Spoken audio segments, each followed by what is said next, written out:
Okay, we're good to go, right? I think I heard that. Yes, sir. Okay, thank you. All right. Well, welcome everybody to I guess what's our second teleconference meeting of the Independent Taxpayer Oversight Committee. The last one I think went fairly well as we got through it, and I think expect today will be similar. We have a fairly full agenda, and we'll try to keep it moving and on schedule to the extent we can. As with last time, I really want to emphasize and thank the staff for their efforts in pulling this together. They've been super helpful in these times with getting organized and facilitating our ability to hold these meetings with teleconference. So I'd like to just again thank the staff collectively, and then also thanks everybody, committee members and everybody else for taking the time on the phone and to join us today on this conference, and also Hassan, the executive director, for joining us, and we'll hear a little bit from him here shortly. So before we get into some of the details of the meeting, first order of business is I'd like to have the clerk confirm that we have a quorum. I think that's Tessa, you're there, right? Yes, sir. Yes, Chair. We do have a quorum for this. Okay, thank you. Thanks, Tessa. All right, well, as a reminder, couple things. It's the same format as the last meeting, and where committee members or members of attendees, raise your hand on the screen, click on the hand on the screen if you wish to make a comment or a motion. And the staff at Sandag have the microphones basically handled, so your microphones will be muted by default. You do not need to and should not mute yourselves. The staff will unmute you once your name is called or once I call on you. I can see when your hands are raised, and so you should, if there's any questions about how to raise your hand, quickly speak up, I guess. I'm assuming everybody knows how to do that on the top right of your screen, I believe. Okay, so if when we get to a point where hands are raised, or if you want to make a motion or a comment, I'll call on you and staff will unmute you, and after you're done with either your motion or comments or dialogue, you'll end up being muted again, and we'll proceed to the next person. You should end up seeing for each item on the agenda the PowerPoint slide or action item on your screen. And after each of those items that are presented, we'll take public comment if there is any, and then if you'd like to make a motion or second a motion, raise your hand, as I said, and we'll use the same thing for comments or questions. And then for voting, like we did last time, if voting on items need to be by a roll call vote, so we'll when we're at that point, we'll have the clerk call for a roll call vote when we need it, and we'll go on from there. So I think it's all pretty much the same as last time, but just and if we'll adjust as we go if there's any questions. Okay. So with that, I'm gonna just start with agenda item number 1, which is approval of the meeting minutes from our April 15th teleconference meeting. So any comments on the minutes, or I would be looking for a motion to approve the minutes. Kai, I'll go ahead and make the motion to approve the minutes as written. James, can you mute me and give me back the hand?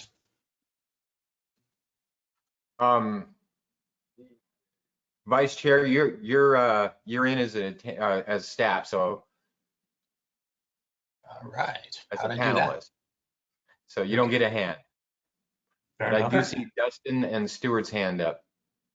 Yeah, so, okay, so that was Vice Chair Mike Kenny who made a motion for approval, and then, can I call on Dustin? Yeah, second the motion. Okay, any comments? Stuart, your hand's there. Do you wish to make a comment, or were you? No, I was just going to second the motion. That's okay. Okay, all right, great, thank you. All right, so we have a motion and a second, and don't see any other comments, so I'm calling the clerk to call a roll call vote. Thank you, Chair. To state for the record, first, there are no public comments on this item. And I want to apologize to Dustin. Apparently today you're playing the role of biology and contractor. I'm sorry. I apologize for entering your name incorrectly. I will have it correct next time. I'll start the roll call vote. Chair Raymer. Approved. Vice Chair Kenny. Approve? Contractor construction is absent. Dustin Fuller. Approve. Stuart Halpern. Approve. Greg Sadowski. Approved. And Sunny House. Approved. Thank you. That item passes unanimously with one member.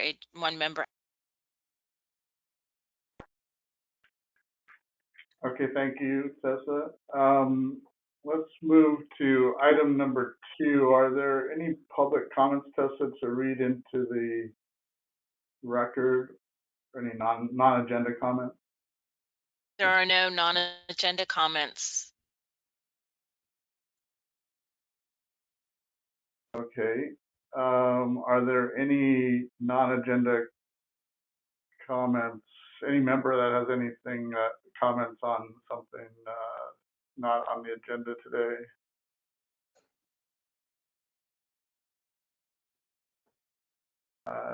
Dustin, I see your hand raised. Yeah, I was hoping we could, or maybe it's already planned, a little introduction and welcome for our new member, Ms. House. Yeah, yeah, I'm sorry. That's coming up next. Good. Yeah, thanks. Good comment. I probably should have started with that comment on this. It's under this item as well, but all right. So when I do that, and then we'll circle back if anybody has anything else. So yeah, I did want to take a moment to welcome our newest iTalk member. You see and heard her vote a second ago in the minutes. Our new member, Sunny House. Sunny is serving in the position of on our committee filled by the private sector / CEO definition, and a position previously held by Dick Wortman for a number of years. Sunny, some of you I'm sure or know her and aware of her, but she's been a champion in this community and in the region on transportation and involved with transportation for many, many years, and has a ton of experience in as an executive in operations and business relating to in that sector, and worked for a couple large global infrastructure consulting firms. I would like to offer Sunny a brief opportunity to introduce herself and maybe just say a couple words about her background and what brings her to our committee. And as optional if you're open and willing, Sunny, and welcome. Sure. Thank you, Kai, and thank you, everyone. I am so excited to be part of this committee. I am owner of Sunny House Strategies, so I help businesses manage better and optimize their businesses. And I've been in the industry for about 36 years in the transportation space, starting with Ryan. my career with Caltrans. Come down. I think. Hello. And I've always wanted to serve on this committee, but I was working for very large firms that did a lot of work with Sandac, so I wasn't sure if it was appropriate at that time. But now that I'm on my own and the opportunity came up, I decided to put my hand up, and you were all kind enough to accept me. So I'm looking forward to working with everyone on the committee and with Sandac staff. They've been wonderful already. They gave me a really good orientation, but I do ask for your indulgence because I still have a lot of questions and I'm trying to get up to speed and learn everything and absorb everything. So bear with me as I get on board. And again, thank you everyone for having me on this committee. All right, well, glad to have you, and I'll overlap with you for one meeting. That's okay, Kai. We'll miss you. So that segues me into another item on this agenda. On this item is two of us today are attending our last and participating in our last meeting on the ITAC. Greg Sadowski and myself are both ending our terms on the committee, and I'll take a couple minutes at the end if we have any time, and you guys aren't all ready to hang up on me. I'll say a few words maybe at the end of the meeting, but I do want to. I don't know if Hassan's still there, but I did want to make a comment here at this point, just to really say that I wanted to compliment the staff. You know, they've been really super supportive. There's Hassan back, at least I see him. So I just wanted to make a comment that you know, in my time in the, you know, almost 10 years or so of being on this committee, past and current staff throughout Sandac have been just awesome in terms of the support in their efforts to not only doing their jobs, but to report and work for us to bring us the materials and items necessary for us to evaluate and do our jobs and report to the public on how the TransNet operation is going. So there's too many of them to single out, but one of the best experiences I've had has been dealing with the staff that support our committee. So Chairman, and then Chairman. yes. First of all, I want to thank you for recognizing the staff, and really appreciate you and your colleagues, and welcome to the new members. I am going to be called in any moment, so if you don't see me or hear me, that means I am testifying for the committee in Sacramento, and I can come back after the testimony and do my comments. Okay, would you prefer to do that, to come back, or would you prefer to try to? They're hearing the bill number 1 and ours is number 5, so I have probably a couple minutes. Okay, well, let's see. Okay, let's see how it goes here. I have one more quick. Well, I don't know. I don't want to rush it, but I wanted to give Greg an opportunity as his last meeting, if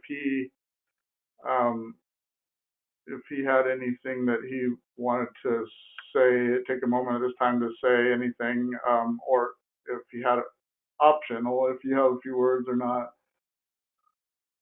No, And I wanted to thank you, Kai, and to the staff as well, and the other board members. It's been a great experience, and I would say, and echo what you said, Kai, is the staff has been amazing, and the support that they have given me, Ariana and Jose. I mean, Jose's leadership is just outstanding. So it's been a great experience, and I thank everyone.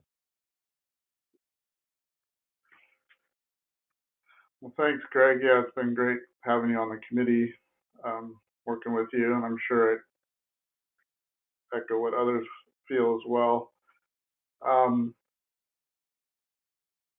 I think why don't we, if we're okay with this, why don't we move to item number 3, which is the Executive Director's report. And Hassan, if you end up having to pause, just tell us and we can circle back. Okay. And I guess the one thing, yeah, let's do that. And I don't know if there's any public comments. I don't know if we need to do that or not. We do, and there are no public comments on item. Thank you very much, Chairman.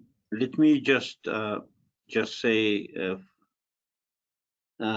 your services is very much appreciated. Thank you for recognizing the staff. They are top notch. I'm really honored to cheerlead them on. They're amazing professionals. But thank you very much for your service. And you're not done with us. We're going to be called back so we can give you something to hang in your wall so you can remember us even further. And I want to welcome the new members, and I look forward to working with you. Very quick updates today. First of all, I hope everyone is healthy and safe. This is an anxious time for everybody. I communicate as much as possible with my 400 employees, and I can tell you many of them are anxious and keep asking me when they're going to come back. And my answer is still, we'll wait for our leaders to allow us to come back, and we will eventually. We'll get out of this, we'll be stronger. But I want you to know that I am really proud of the SANDAC team. Productivity is up. Projects are moving actually faster. The major construction project like Midcoast, because of light traffic, we're able to do more closures. So we're ahead of schedule. So you will be proud of how the agency is moving. 90% of us telecommute, 10% have still to come to the office, be on site. And those who have to come to office, we're taking all precautions and with social distancing, masks and gloves, etc. I want to start the meeting before I get into the program by remembering Paul Jablonski. Paul Jablonski was the CEO of MTS, Metropolitan Transit System, passed away last weekend unexpectedly. It really hit hard. Just last week, Thursday, I had a meeting with Paul in Zoom, talking about our plans for the future and our stopover. So it's hard to fathom.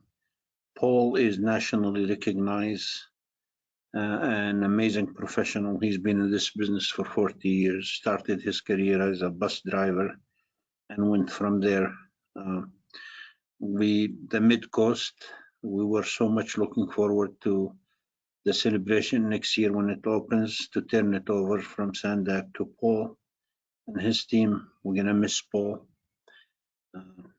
His interim, Sharon Cooney, is gonna do a great job, but our hearts and prayers are with Paul and his family, his 4 kids and grandkids. Now to the programs. We took the 2021 budget to our board last week. They had several questions. They asked us to bring it back this Friday. We are doing that. Just to give you briefly a synopsis, this budget is very painful. COVID-19 for now have an estimated reduction of 13 to 15% of our revenues. So we have done the following. We eliminated 40 positions. We eliminated all base pay increases and merit increases.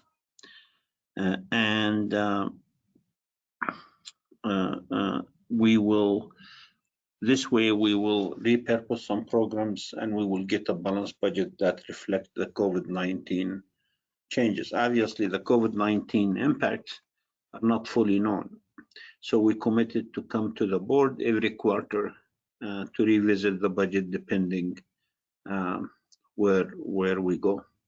This budget, just to give you an idea, focuses on the 5 agency priority, which is the 2021 Regional Transportation Plan 5 big moves, Del Mar Bluff stabilization, finishing the Mid-Coast Trolley project, redeveloping the Central Mobility Hub with the United States Navy, and continuing the work on Otay Mesa East 2 as a border crossing.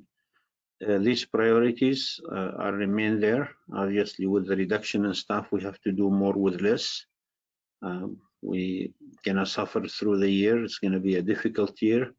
We managed to figure out about a budget reduction of 167 million overall by working on the cash flow this year and next year. So we are gonna present to the board this Friday a balanced budget that reflects the agency's priorities.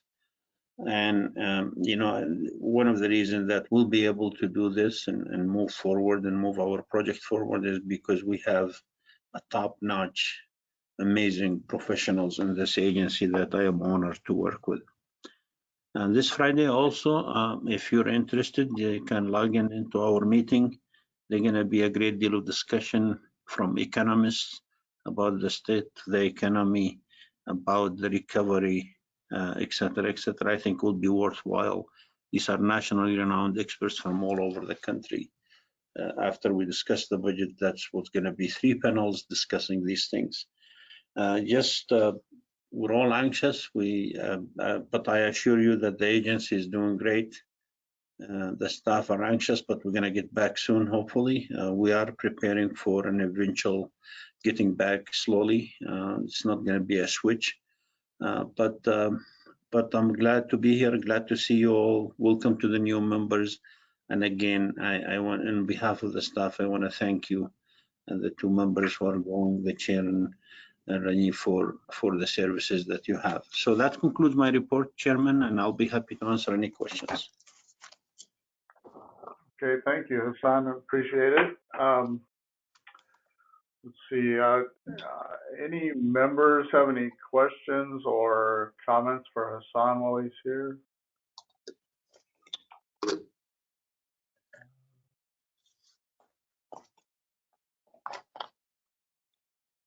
That's been very thorough. Thank you. Well, it looks like we don't have any other comments. So thank you very much, Hassan.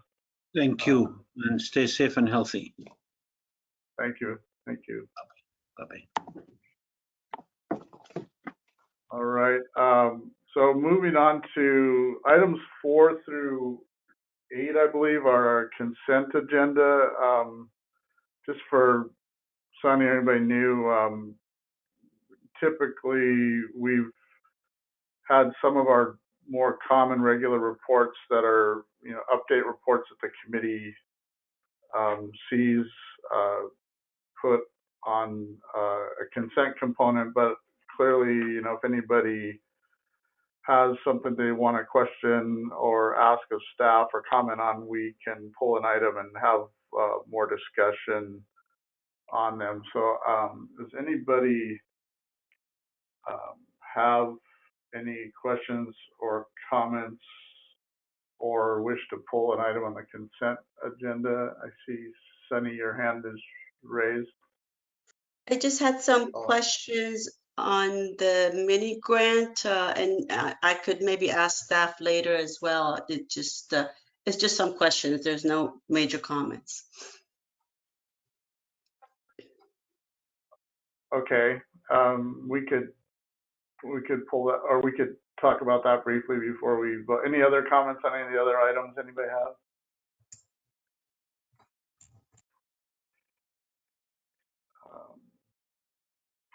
So would you, I'm trying to think if is it something we should, do you want to just cover a couple questions, Sunny, or should we Item 4, vote on? item 4.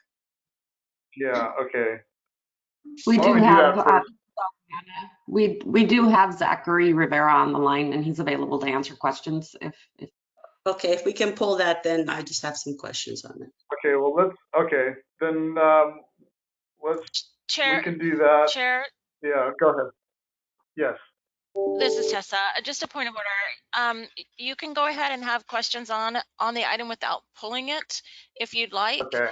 And just have staff answer the questions and then take action on the full consent agenda afterwards, or you can pull the item and staff can actually give the presentation and you can move the balance of the consent agenda, and then Zachary can give his presentation and then we can move from there. It's your choice. I just wanted to let you know you can do it. Chair, Okay. Yeah, I think I'm sorry.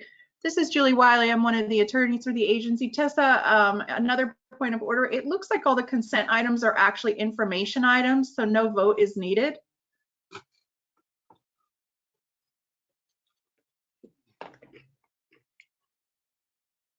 that looks okay.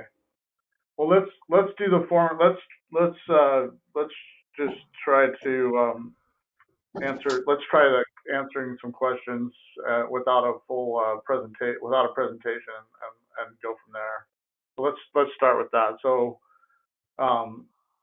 if Zachary's available, and if Sunny, if you're unmuted, you could go ahead and ask a question you might have. Okay, thank you. My question is on the incentive program, grant program, that there's a list of grants to different jurisdictions. My first question is there a limit to the number of amendments that are issued to a jurisdiction as they keep delaying the project, or you continue to just issue amendments?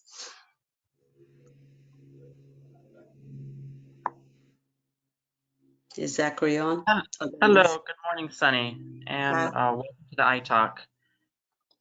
So the question you had was related to the number of amendments that a jurisdiction could have.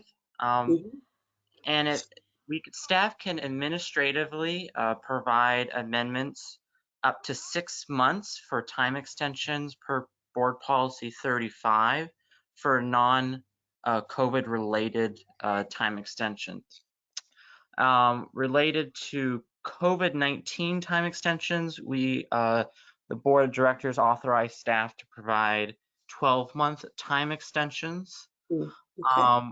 With regard to any other time extensions beyond what I just mentioned, they would have to be approved by the Transportation Committee. Okay.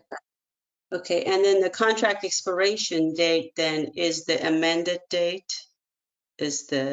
Should be the amended date, right? Correct, exactly.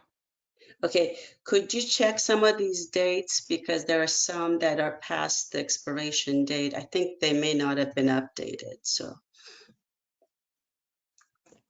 Can you speak to what you're referring to? Yes, let's see, let me go down. There is, under the active transportation grant program projects, there's a data 4/16/2020 for Chula Vista number 3. So that might be for the active transportation grant program, in which Tracy Furchow. Okay. Yeah, some of those we just yes. Sunny, I think yes, so. You might be.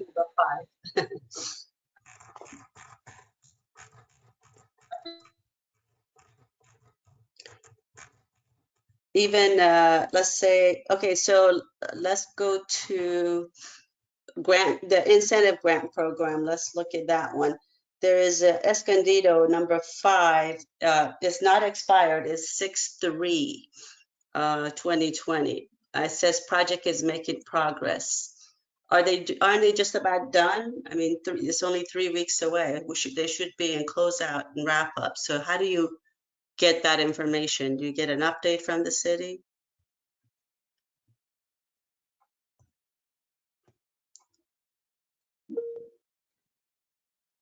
Zach, did you hear me? Tracy, we're not Can you getting repeat your that? audio right now. So you may want to log out and log back in. There's no audio from Tracy. We see you speaking, Tracy, no audio.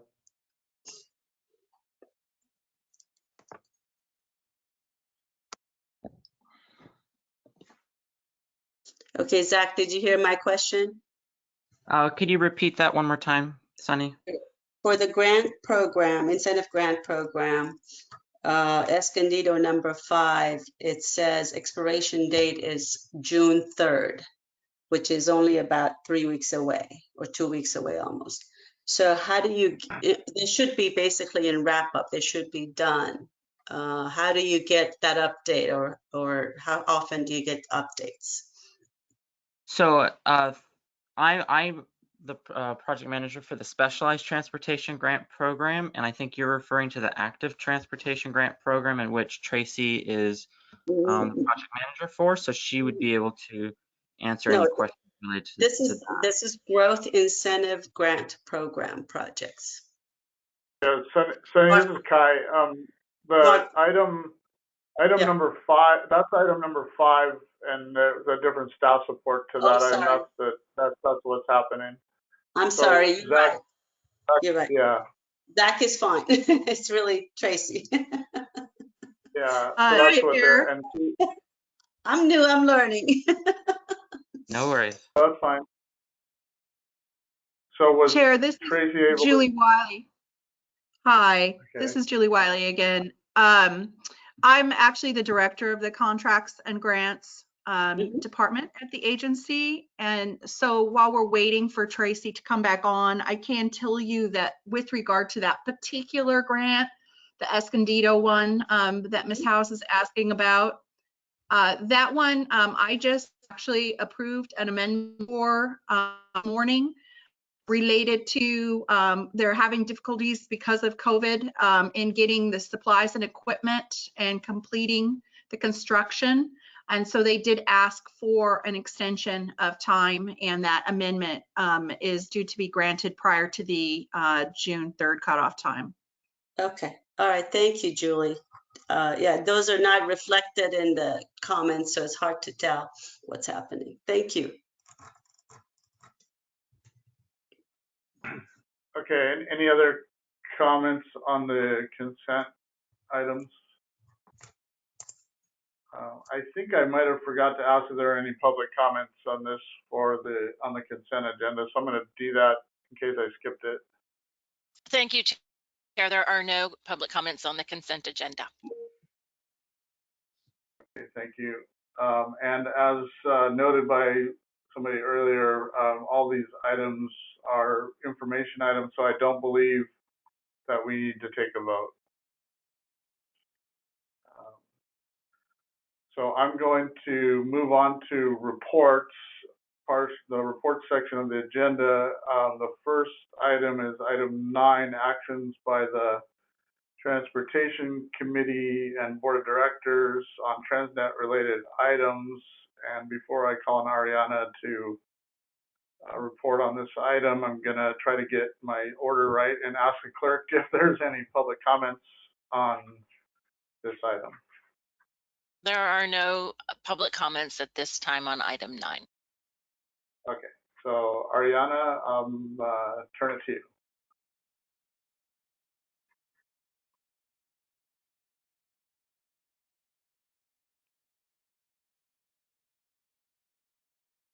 Is Ariana there? I'm sorry, Chair. Ariana was having difficulty. She's now back in. Okay. Ariana, can you hear us now?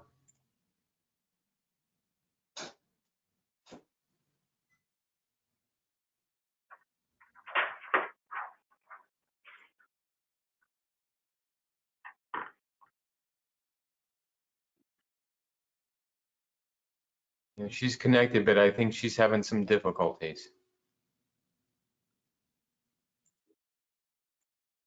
Okay. She is the, Yeah, she just posted she's having connection. Yeah, and asked if Julie could do this.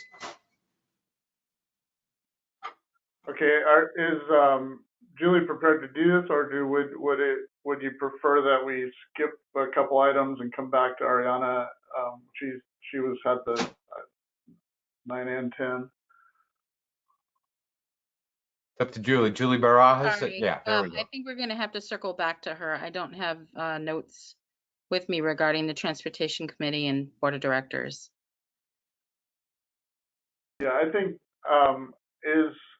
why don't we skip items 9 and 10 and circle back to Ariana when we're ready, and if possible, move to item 11. Are the staff, Ray or Andre or Stephanie, are they available and ready for this item if I move to that item? Yes. Chair, this Okay, is. so let's. Yeah. I'm ready. Okay. Then let's move to item 11, which is the quarterly finance report and update on the financial markets. And again, before I turn it over to Andre or Ray and Stephanie, are there any public comments on this item, Tessa? Thank you, Chair. There are no public comments on item 11. Okay, thank you. So I don't know who's the lead, whichever one of you wants to lead off. I'll turn it over to you, to staff. Thank you. Okay, Chair, and good morning, members of the ITALK. This is Andre Dujon, the CFO of Sandag, and maybe I can kick off the item. My area is going to be fairly brief. I think probably one you want to hear most from is Ray, Stephanie, and the economic team and the impacts that are actually happening. But you know, I'm sure that the word unprecedented is something that we all have heard so many times. In fact, I've probably heard that word more in the last month than I have in my lifetime. And I think what's happened, obviously, in the financial market certainly has been unprecedented in the manner that it's happened and the manner that it's happened so fast. I mean, we've obviously been through the most recent financial crisis back in 2008, but that kind of dragged over a little bit of a time period where what happened in the market here happened really violently in approximately a month. I think the long and short of it is for our portfolio, though, we came out fairly unscathed in the fact that our portfolio is relatively, most of it is fixed. The portion that we do have, our commercial paper, is a variable rate program, and variable rates really went up significantly over a 1 month period. For example, variable rates, commercial paper that had been trading in the 1% range went up as high as 10%. However, fortunately for us, our commercial paper program was extended through April. So we didn't feel that impact at all, but certainly some issuers did, and we're paying really high rates for a certain amount of time. In essence, because of the liquidity that the Federal Reserve has pumped into the market over the last month, I would say that things have somewhat normalized. That being said, normal, you know, unfortunately, interest rates, depending on which way you look at it, but the Federal Reserve basically that had started raising interest rates starting back in December of 2016, they raised rates approximately 10 times. And last year, they started cutting rates a couple times. They basically dropped interest rates back down to zero. So, you know, the Federal Reserve target now is 0 to 25 basis points. So that is obviously something that was unprecedented. They hadn't taken an action in the past to, you know, basically reduce rates down to zero in one fell swoop. They reduced by 50 basis points and reduced to zero. So obviously, part of the impact that we will feel is on our portfolios. You know, if you look at our report today, we're earning 1.57% in interest.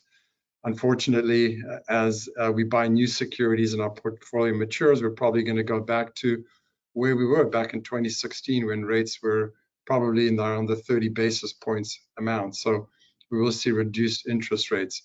One of the things that was negatively impacted in our portfolio was our interest rate swap portfolio.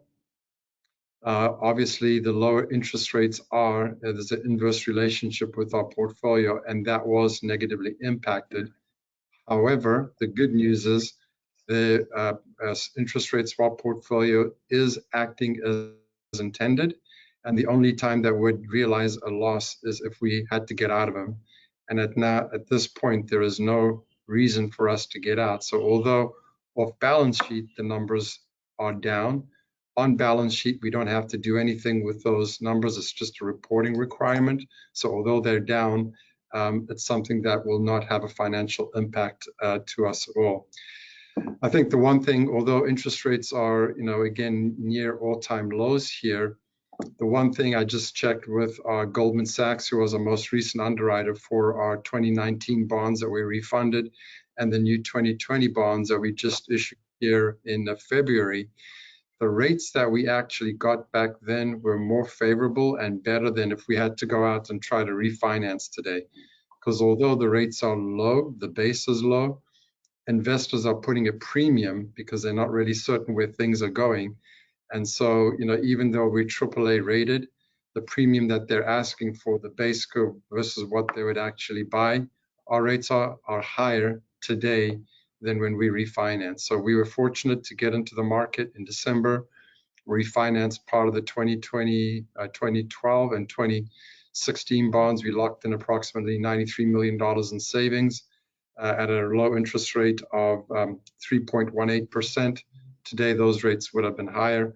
And then with the new bond money funds, we locked in at 2.62% for the bike program that we just initiated in February. Those rates have been higher too. Unless there's any specific questions on our portfolio, I'd be turning it over to Stephanie at Ray at this point to kind of discuss the economic impacts of this COVID-19 virus.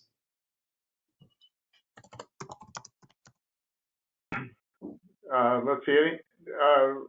I guess what I'd propose, maybe I don't see any hands right away, so why don't we let Ray and Stephanie do their portion of the presentation, then we can circle back to questions or comments from the committee to Andre or the others at the end. So thanks, Andre, and Ray, over to you. Yeah, no, it's gonna be me. I'm sorry. Yeah, I'm just here to support Stephanie. She'll be doing the presentation, and I'm looking forward to hearing it. Okay, thank you. Sorry, Stephanie. Yeah. So, I mean, as Andre mentioned, it seems that we are living in a different world than the world we were in last time I gave the economic update to iTalk. If you remember, we closed this presentation in February, but saying that COVID-19 was a risk to our economic forecasts. We would have never imagined it would get so bad. So it's really, I mean, we knew it was a potential risk, but I think none of us would have been able to tell you at the time how bad it was going to get. And as an economist, one of the main challenges we have with this crisis is that things are changing so quickly that it's kind of a different time dimension than the traditional economic time. You know, in economics, time is usually slow. We look at data month by month or quarter by quarter, and they typically come with a lag of several months. And now we are in a situation that is changing by the day, that is changing as we speak, for instance, based on the different decisions that are being made on how the economy is going to reopen. So based on that, I mean, I'm going to try to give you the most comprehensive update possible at the time, and I will also tell you how we've been started to move to using different data than the traditional data we use when we do this economic update. So let's move to the first slide.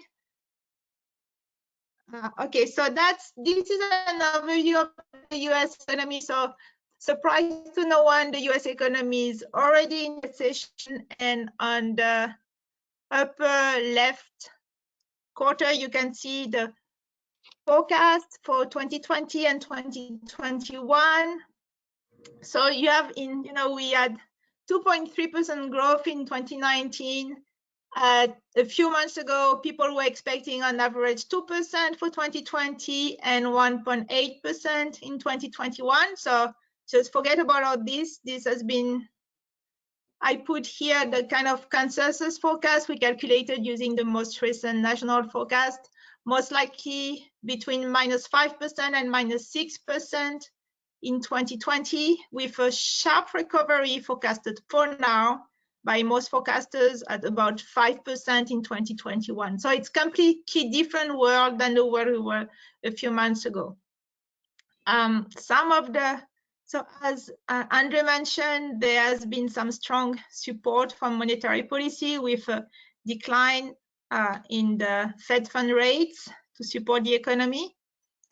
And we also have the traditional Dow Jones slide. So we we talked about it last time. We were at a record high at our last iTalk meeting.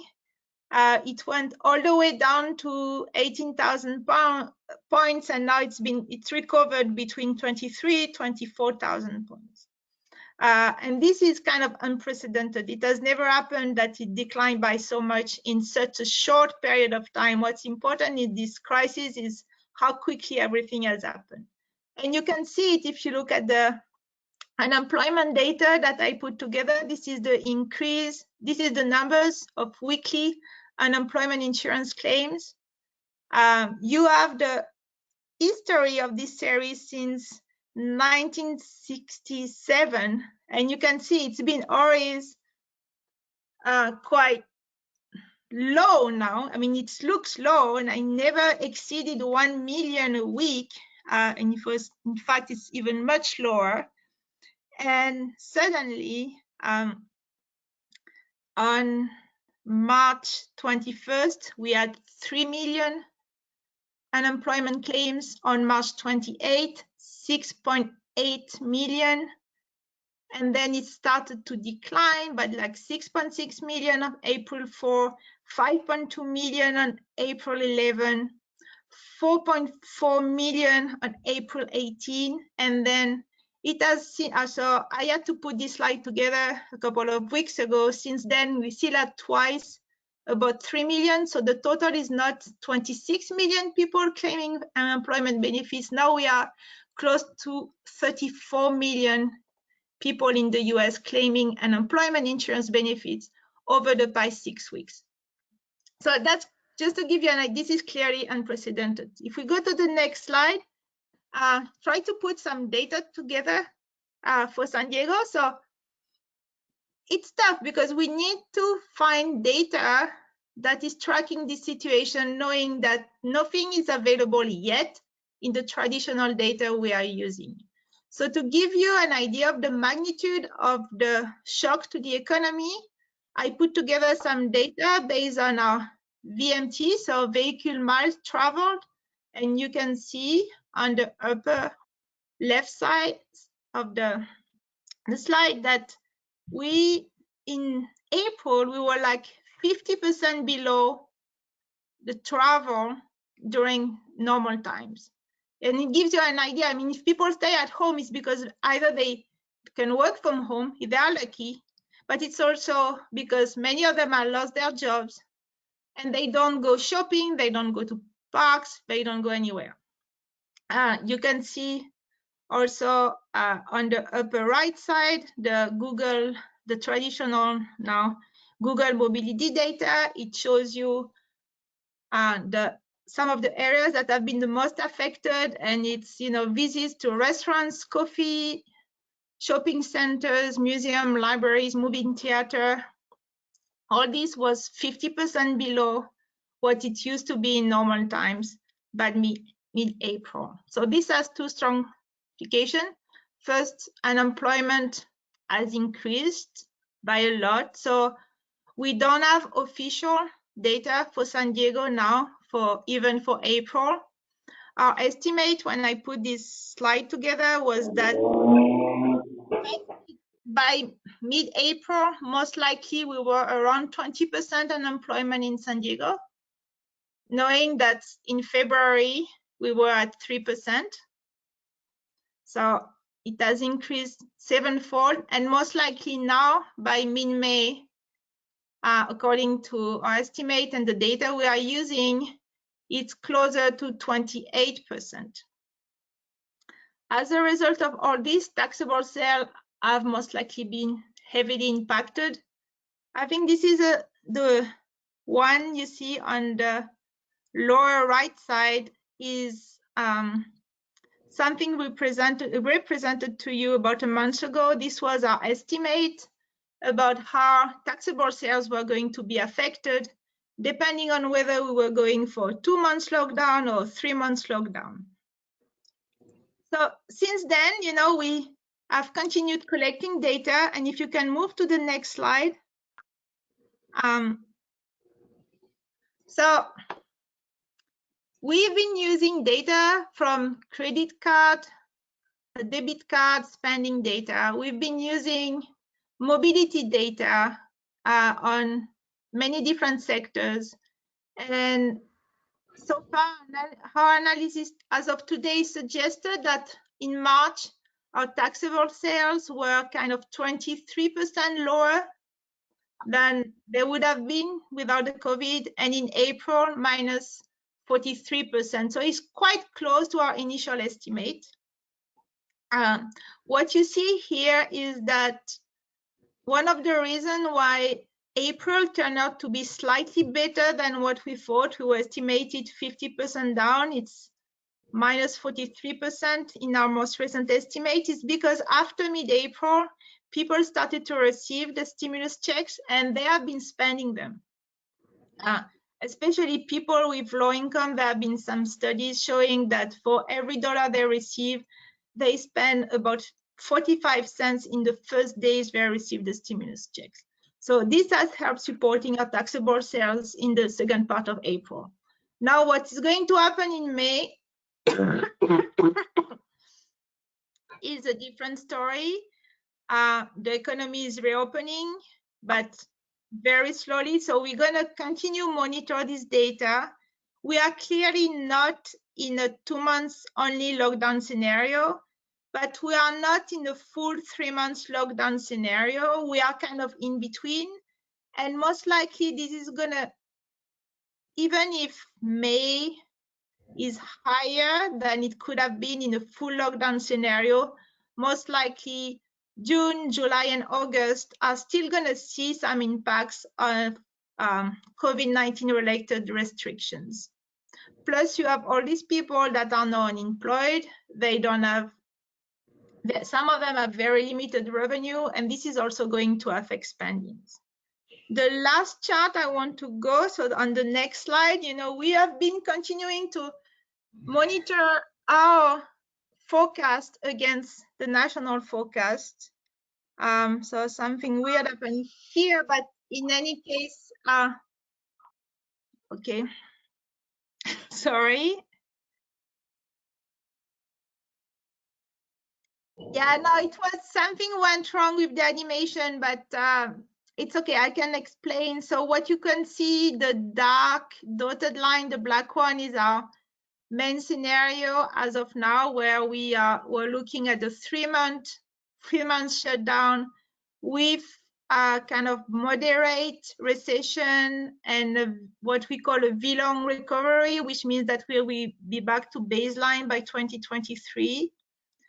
And all the small dotted line you see there are how I translated the national forecast into what would happen to our taxable sales revenues. And you can see we are still kind of in the middle. And if you click on the animation, you will have the actual numbers for FY21. I don't know if it can be shown on the slide. Yeah, so for now, for FY 2021, we are at minus 13.2%, and this is the number that has been used by Andre for the budget preparation. If you look at the other forecasters, it ranges from minus 9% to minus 18%. But we are close to the middle of the pack. We are maybe on the slightly conservative side. But given all the uncertainties right now, this may be very prudent. And we have been updating this number on a regular basis, taking into account all the measures to reopen the economy and the delay in reopening some sectors. So we are confident that we are still, our forecast is still valid. And I'll stop here. If you have any questions, I will answer. And Ray is going to help if he wants to add anything. Okay, thank you, Stephanie. And let's see, any members have any comments or questions for the group? Let's see, I'll call it Sunny. Thank you so much for the presentation. This is amazing. This is the time when I guess we all wish we had a crystal ball so we could really see what the future brings. My question is, do you foresee changes in federal and state funding and availability of those funds that you could leverage against to, as part of the program? I haven't seen any information about that. Yeah, Sonny, this is Andre. Maybe I can answer that. I guess, we are in the middle of presenting our budget to our board. In fact, we're going to go to the board this Friday. And I think one of the things that we've said to the board as far as our federal program, about half of our budget comes from local sources. The other half comes from federal and state sources. And we actually have 104 funding sources as the agency. So one of the things that we're fairly fortunate is we have a very diverse range of funding sources, and we're not really, some of the cities that we have, our member agencies, are very dependent on local sources. We are not. And what we have done is we have reached out to our federal agencies and we've talked to them, and they've said that for now, they expect that what we had budgeted for fiscal year 2021, we should get. That's only because those funds have been previously appropriated. And then as far as the state agencies, for now, it is correct, but I think, the state, every single week, they're releasing their numbers. The Department of Financing is releasing their numbers. And so we may get budget adjustments starting some point next year, next fiscal year. So one of the things that we are doing with our board of directors, we'll be coming back on a quarterly basis with the budget and updating them as to what we're getting from the federal and state agencies and what we expect to be getting. So to kind of answer your question a long-about way, I think for now, our federal and state sources are as we have projected in our budget, but we'll be coming back on a quarterly basis with updates. Okay, thank you, Andre. I thought I saw another raised hand earlier, maybe not. I've got Mike Kinney. If you have comments, you're gonna have to speak. Just butt in, because I don't think I don't have hands for you. So if you on any of these items, so. Yes, sir. I will do that. Excellent presentation. Right. I don't have any comments. Okay. I'm not seeing any other comments. So thank you all, Andre, Stephanie, and Ray. Appreciate the information. Thank you. Okay, let me check back and see. Can we circle back to Ariana, or where are we at with her abilities? I'm back. Sorry about that. Yes, okay, had technical difficulties. Okay. So we were on I guess we'd circle back to item 9, which is actions by the Transportation Committee and the Board of Directors on TransNet related items. And I think, no did problem. we already cover if there's any? Yeah, I don't know if we covered if there's any public, oh no, yeah, public comments or not on that. I don't know if we need to, but otherwise I turn over to you, Ariana. Okay, so this is item number. I'm sorry, I did state there were no comments on. All right, I'm sorry, I didn't recall if we did it or not. Okay, thank you. Okay, thanks, Tessa. Thank you, Chair. Yeah, so since your last meeting, Chair Raymer presented with your auditors your fiscal and compliance audit at the Transportation Committee meeting. And then we also have the funding eligibility exception that was requested by NCTD. That was recommended by the Transportation Committee and approved by the board. You recall that you recommended that as well, approval of that.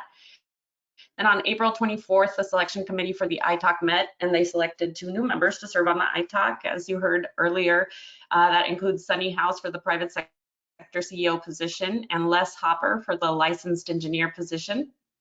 Ms. House is with us today, as you know, and Mr. Hopper's first meeting as an ITAC member will be at the June meeting of the ITAC. And then finally, the board approved the fiscal year 21 revised TransNet revenue estimates. That's also on your agenda for today as item number 12. So we can give you an update on the board's approval of that item. And that's all I have for you under item 9. Okay, thank you, Ariana. Anybody have any comments or questions for Ariana on that item? Okay, I don't see any, so let's move on to item number 10, which is an item to consider revising the ITAC meeting date for the June meeting. Are there any public comments on this item?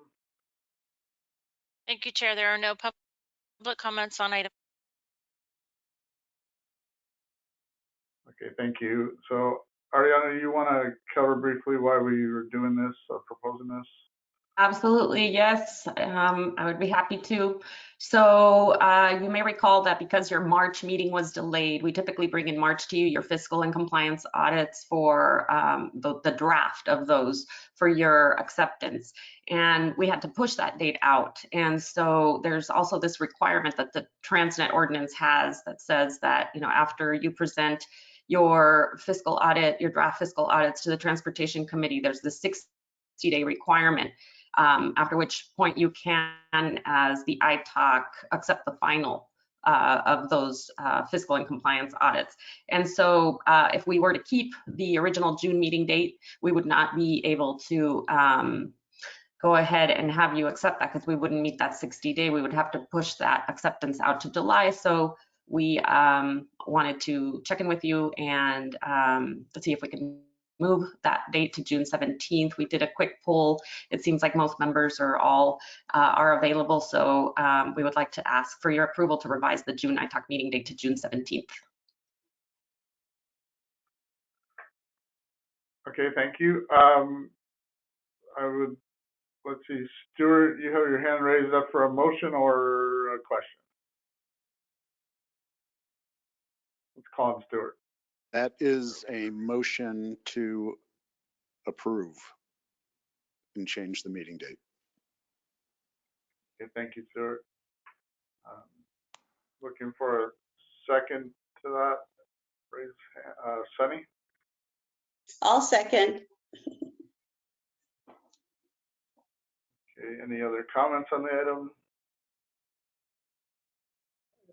Haven't seen none. Call on the clerk for a roll call vote. Please. On item number 10, Chair Raymer. Yes. Vice Chair Kenny. Approve. Contractor Construction is absent. Dustin Fuller. Approve. Stuart Halpern. Approve. Greg Sadowski. Approve. Approve. And Sunny House. Approved. Thank you. That item passes unanimously with 1 member absent. Okay, thank you, Tessa. So we covered item 11. Let's move to item 12. Ariana's going to be on a roll here. The fiscal year 2021 revised TransNet program revenue information report. Before I turn it to Ariana, I'll again ask the clerk, are there any public comments on item 12? Thank you. There are no public comments on this item. Okay, thank you. Ariana, are you ready to go again? I sure am. So, touched on this previously, but every February, staff brings the TransNet revenue estimates to the Independent Taxpayer Oversight, the Transportation Committee, and the board. TransNet revenues for fiscal year 21 were approved by the board in February, and at that time they were estimated at 328 million. They're now estimated to be 285 million. This is for fiscal year 21, reflecting a 13% decrease in fiscal year 21 compared with our initial board approved forecast in February. The board approved this revised estimate at its meeting last week. And due to the continuing economic variability, we are planning on bringing back updates as necessary, as Andre mentioned in the item 11 regarding those quarterly updates with the budget. So to the extent that we need to bring these back concurrently, we would do that. And I'm here to answer questions, and I'm sure Ray and Stephanie and Andre are available as well if needed.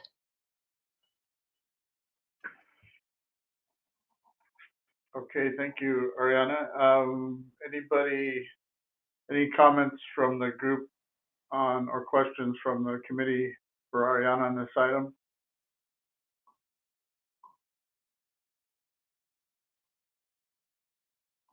Okay, I do not see any, so, okay. Thank you, Ariana. Thank you. Let's see, so, okay, that moves us to item 13, which is item for appointment of the fiscal 2020 fiscal and compliance audit subcommittee members. And again, I'm going to ask if there are any public comments on this item before we start.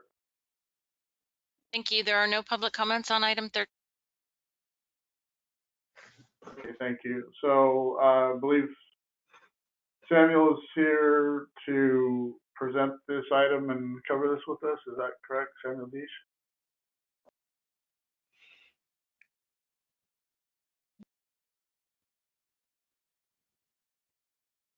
Sam here?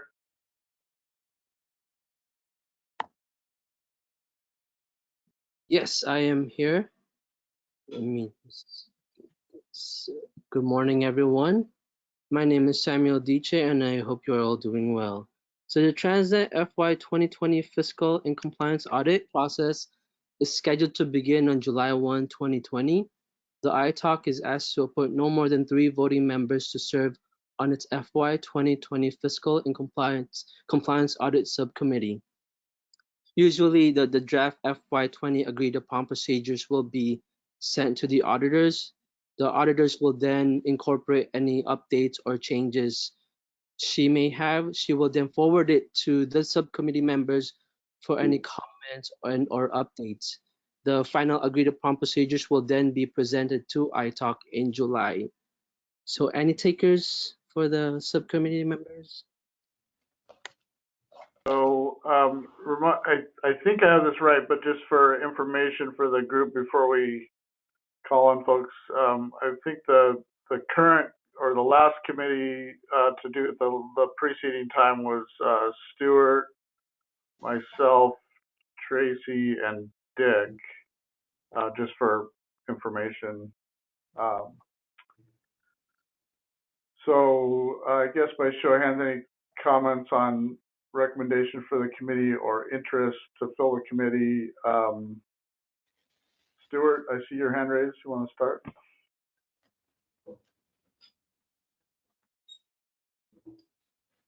Yeah, I'd be happy to serve on this again. And just for the benefit of the other members of the ITALC, I would characterize this as a modest degree of time commitment. Obviously, familiarity with accounting is helpful, but at the same time, you do not need to be a CPA to add value to this committee. So, thank you.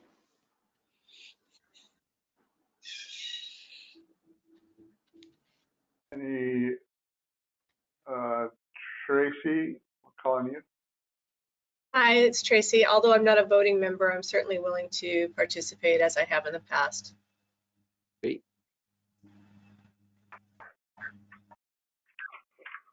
Hi, it's Mike Kenny. I'll be happy to volunteer. Thank you, Michael. Is I think I just asked for background or Stuart or staff. What is in the past? I know we had 4 on it the last time.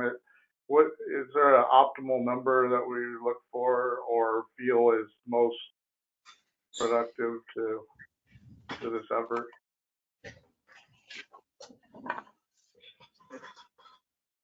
Can you repeat that? This is Ariana. I can help answer that. So we cannot have more than 3 voting members on the subcommittee so that we don't have a quorum of the entire ITAC.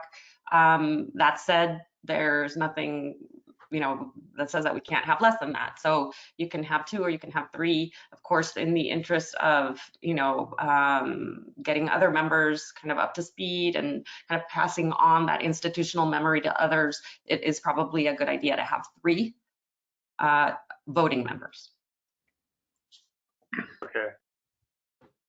So currently volunteers, we have Stuart and Mike Kenny, and then Tracy, 1 non-voting member.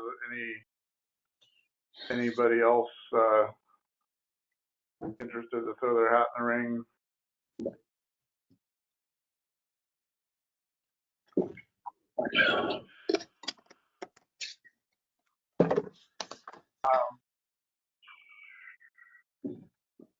All right, so either a suggestion or a motion, I guess I would be looking for. So any other thoughts or motion? Let's see. Let me call on Sunny first or next. I would like to move to approve appointment of Stuart, Tracy, and Mike Kenny to the subcommittee for fiscal and compliance audit. Thank you, Sunny. All right, anybody have a second for that motion? Colin Stewart.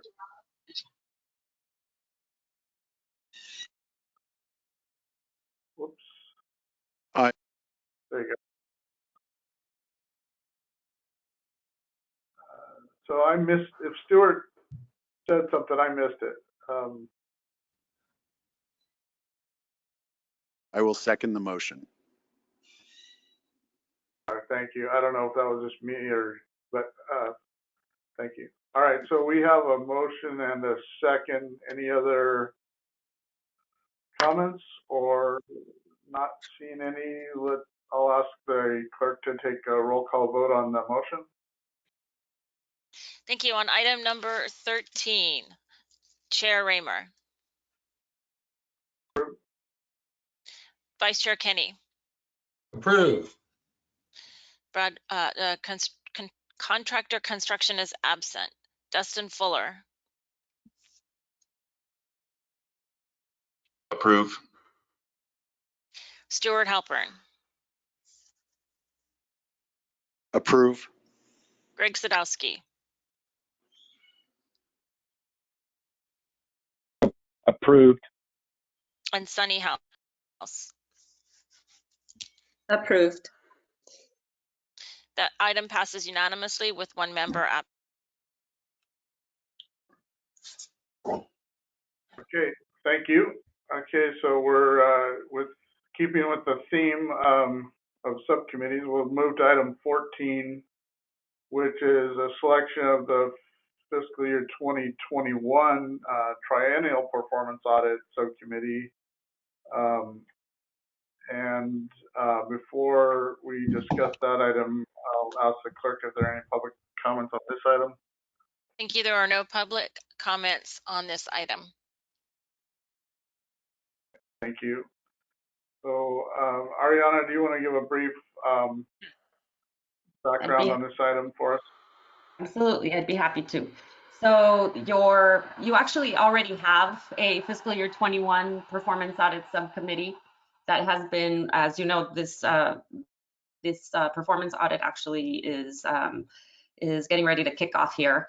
And the subcommittee has been working for about a year now, developing the scope of work, hiring the performance auditor and so forth. And the 3 members that have been serving are ITAC members Stuart Halpern, Brad Barnum, and Greg Sadowski.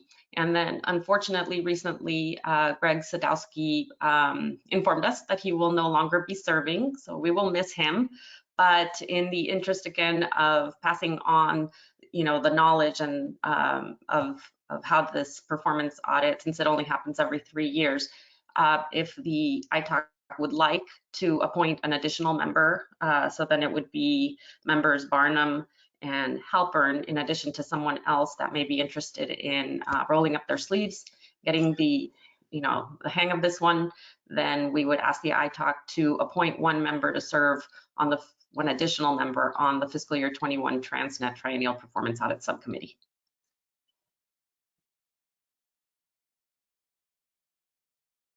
Okay, thank you, Ariana. Anybody have any thoughts on a replacement for Greg or adding to this committee? I see Sunny, your hand's raised. Can I call on Sunny?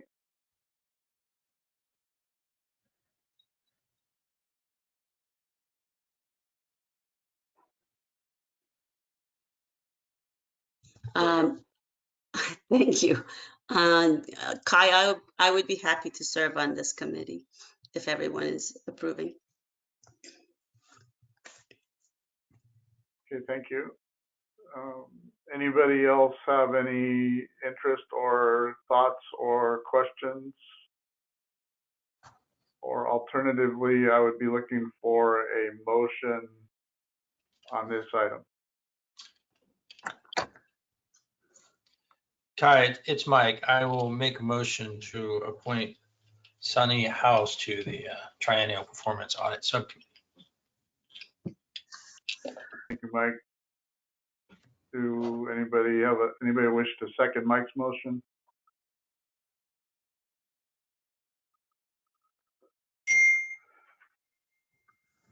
Don't be shy. Greg, calling Greg. Second the motion. I'll second the motion. Thank you, Greg. All right, we have a motion and a second. Any other, by show of hands, any other comments? Okay, then I'll call on the clerk to take a roll call vote on the motion. Thank you. On item 14, Chair Raymer. Approved. Vice Chair Kenny. Sorry about that. I muted myself. Approved. Contractor construction is absent. Dustin Fuller.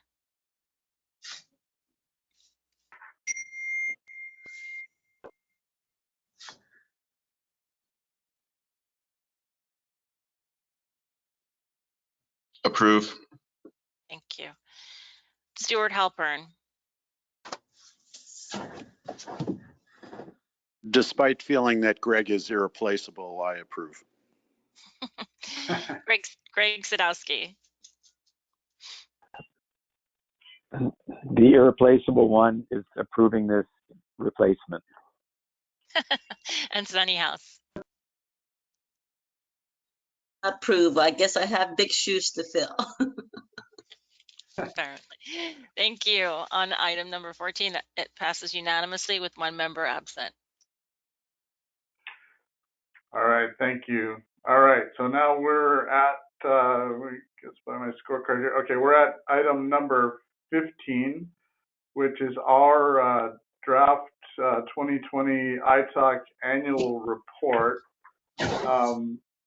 Before we dive into this item, again, I'd like to ask the clerk if there are any public comments on this item. I have no public comments on item 15. All right, thank you. So I would like to call on Julie Barajas to give us an update of where we're at before we begin any discussion. If she's available. Okay.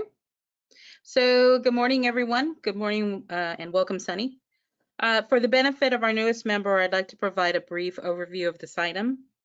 In accordance with the TransNet extension ordinance, one of the responsibilities of the ITOC is to prepare an annual report to the board of directors, presenting both the results of the annual fiscal and compliance audits, and every 3 years, it'll include the triennial performance audits.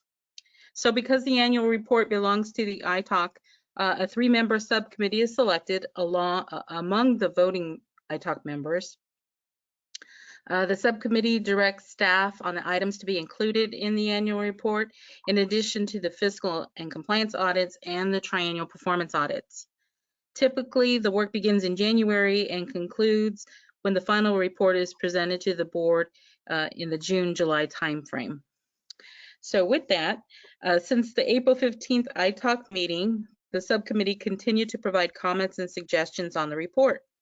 However, the 3 main areas have remained unchanged, and those quickly are the status of the TransNet program, accomplishments and development of the 2021 regional plan, a look forward with respect to the scope of the next triennial performance audit, and the TransNet budget amendment approved by the Board of Directors at its September 2019 meeting. Additionally, the chair's letter has been further refined to take into account the impact of the COVID-19 pandemic on the TransNet sales tax revenue forecast. Also, the SANDAG Creative Services team has put together this first proof of the report design, incorporating hyperlinks where appropriate, and on the last page of the report, including thumbnails leading to important information sites such as the TransNet dashboard, which supports data that goes into this report. Information not yet included in this report is the FY20 funding highlights on page 10, but this information will be added late May, early June, just in time for the presentation of the final report at your next meeting. The subcommittee is anticipated to return with the final report at the June ITOC meeting, and presentation to the board is scheduled for late June. So I'm happy to answer any questions if you may have them. Okay, thank you, Julia. It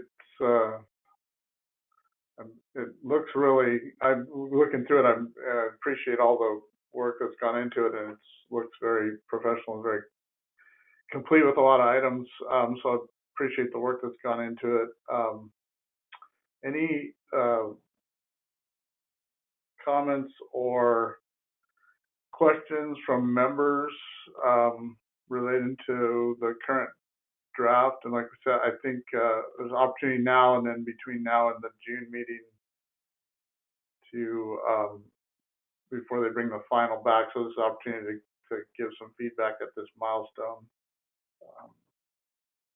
Let's see, I see Sunny, you have your hand raised. I'll call on you.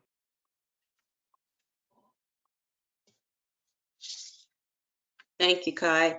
Ariana, I have a question on page 6, the paragraph that talks about the 5th TPA upcoming regional plan. Can you explain this paragraph a little bit more? Because I wasn't involved in the previous audit. What happens to basically all the different components of the previous audit, since you're focusing a little bit differently? So all of the items that came up in the previous items, we continue to work on.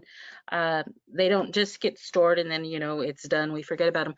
They're still in, we provide a quarterly, I think it's quarterly or it's biannually update on the status of the previous items that were listed in the previous triennial performance audits. We still continuously work on them. We have just, so you know the ITOC, I think it's page 8 in the report, it lists a table showing the progress. Some of those are carryovers from our last audit. In fact, a good portion of that is from our 2018 audit. So as you can see, we're still working on those. And then those again will be continue to work on even after the 2021 results have been published. Okay. Sunny, this is Ariana. I would just like to add to what Julie also mentioned right now. One of the first tasks for the scope of work for the performance auditors coming in once they kick off this next audit will be to check on the implementation progress of all of the recommendations from the prior audit and provide a summary of that, going forward and incorporating their new recommendations, kind of looking at those at the same time. So when the audit results are presented, or they were presented in 2018, was there an agreement on a timeline for implementation of these different recommendations? How does that work? That's a really good question. So typically, this is going to be our 5th audit. All prior audits, typically by the time the next audit starts, we've checked the box on implementation of all, or if not most of the recommendations. This time around, this last audit had quite a few recommendations that were a little bit more complex in terms of implementation. For example, the last audit asked that staff and the SANDAG board look to establish a performance framework.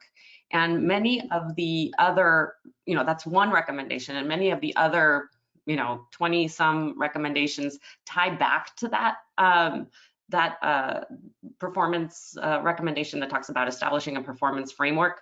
And, it involves having the board establish goals, for example, and targets against ordinance requirements. And so it has taken us a little bit longer, and we are currently, all the recommendations are in progress, but there was recognition early on that, by the time this next audit that's coming up this month, we would not have all those recommendations implemented, because we have had to, hire a consultant to help us kind of with a roadmap that will help us implement some of those. And then there's also the question of funding, right? How do you pay for some of these, and whether or not the board actually wants to spend money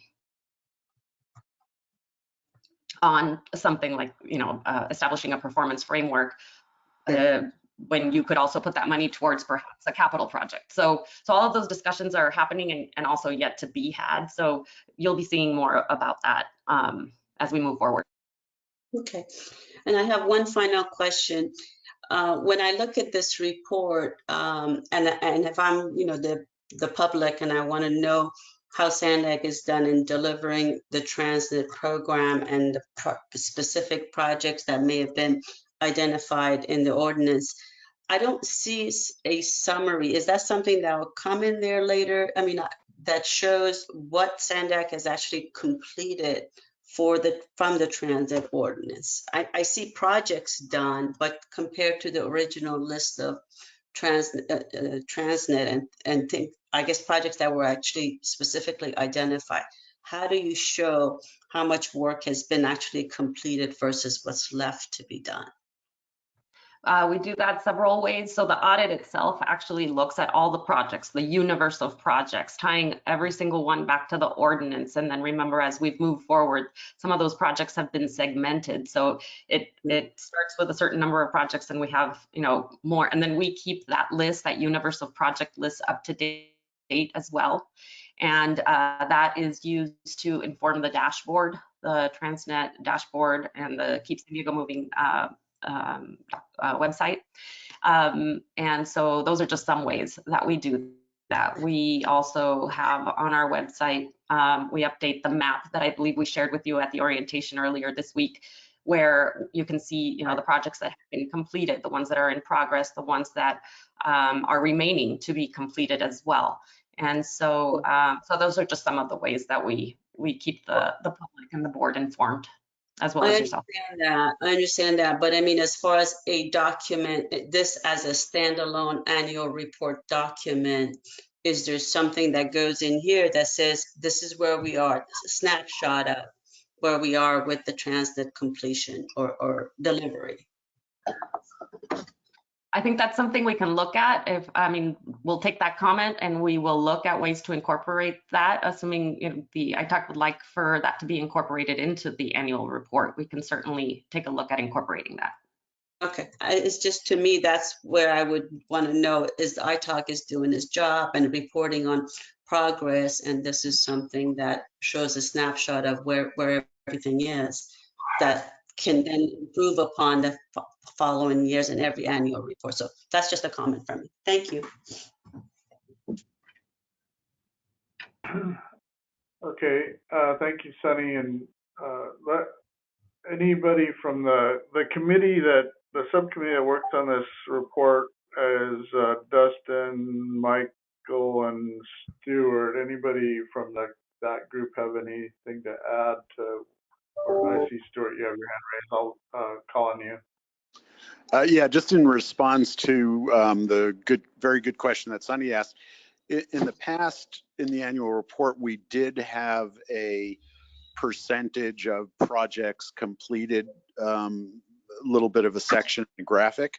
One of the problems that came up with when we did the last triennial performance report is that the auditor actually had a difficult time reconciling that number because as they, based on the work that they did, quite a number of projects that were identified in the beginning of the TransNet program got merged into other projects, or there were a lot of moving parts, and so the auditor found it difficult to actually confirm a percentage completion number. So even though it's a very sensible and would seem like a simple request, we just sort of got into a little bit of trouble and a certain discomfort in putting a number out there when our performance auditor said they actually couldn't confirm that number based on an audit. Hi, Mr. Chairman. Yes. Hi, this is Jose. I just wanted to maybe respond to Sunny's question and add a little bit to what Stuart just said. So you may recall that the 10-year review, the consultant added a list. It's one of the appendices of every single TransNet major corridor project that was listed in the ordinance and its status, whether it was completed, it was in progress, or not yet started.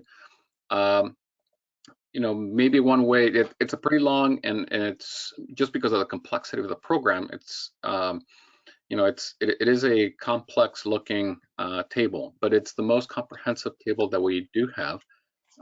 You're more than welcome, or the consultant is more than welcome to take a look at that, and if they want to update that, the bulk of the work has already been done in terms of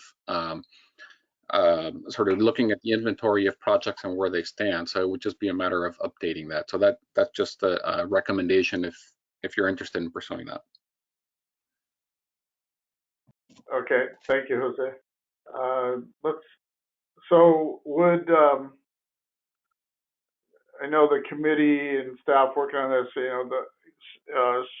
Stuart and Mike and Dustin, would you guys be any objections to, you've heard the comments, and I assume working between now and June when we're gonna see at the committee a final version, are you guys comfortable with, you understand the comments and thoughts, and you can go and work towards a final? Any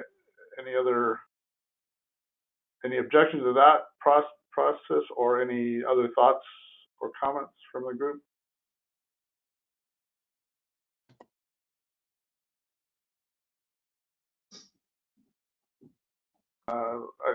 Stuart, let's call on you.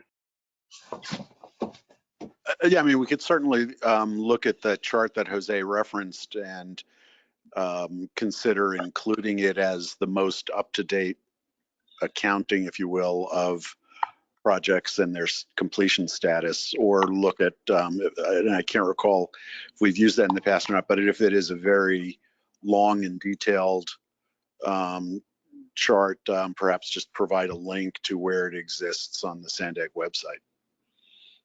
Yes, we could definitely do that.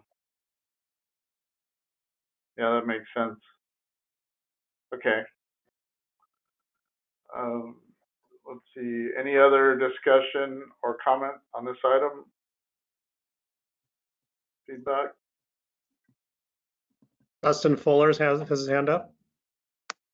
Oh, where am I missing him? Okay. Oh, my box wasn't big enough. All right, yeah, Dustin. Dustin Barnum, apparently. I echo Stuart's comments, and I was just going to confirm that no objections to taking a look at those changes or potential changes. Okay, thank you. Stuart, do you have your hand up again? You want to have a further comment or thought? Sorry, that's an error. Oh, okay. Oh, it wasn't again. It was okay. I'm sorry.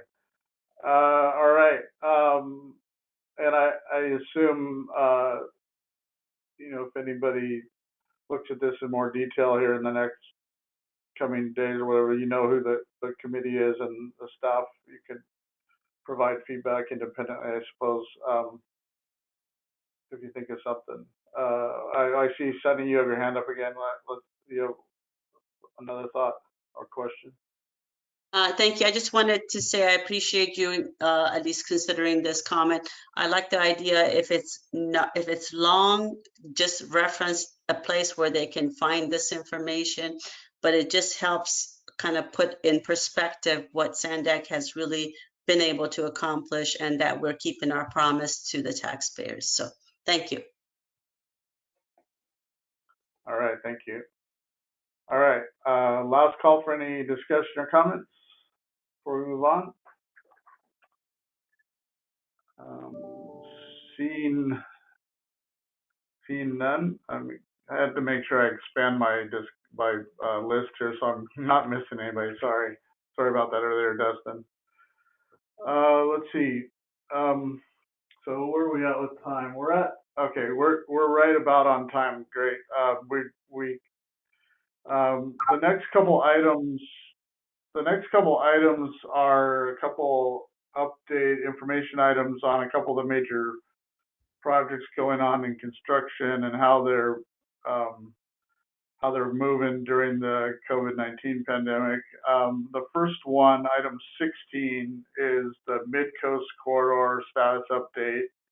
And before we dive into it, just so I know for anticipating, are there any public comments on this item, Tessa? Thank you, Chair. There are no public comments on item 16. All right, thank you. I believe we have Ramon Ruelas here to present this item, and I see the presentation pop up on our screen. So I'll turn it over to you, Ramon. Thanks for coming.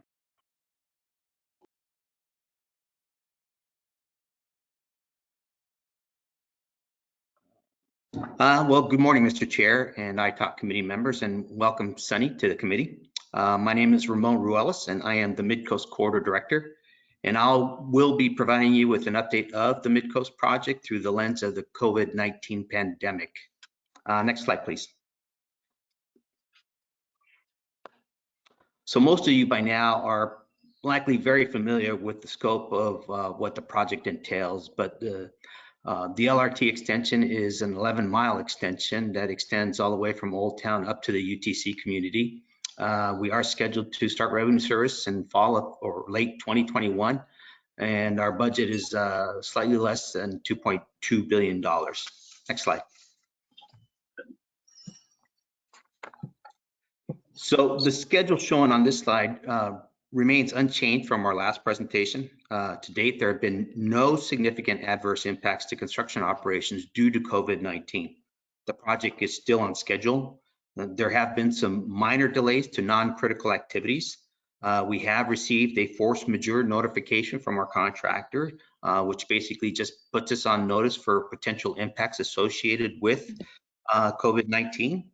There have been no notification of employees having contracted COVID-19, although we just received notification last week that a subcontractor's employee was exposed to someone with the disease.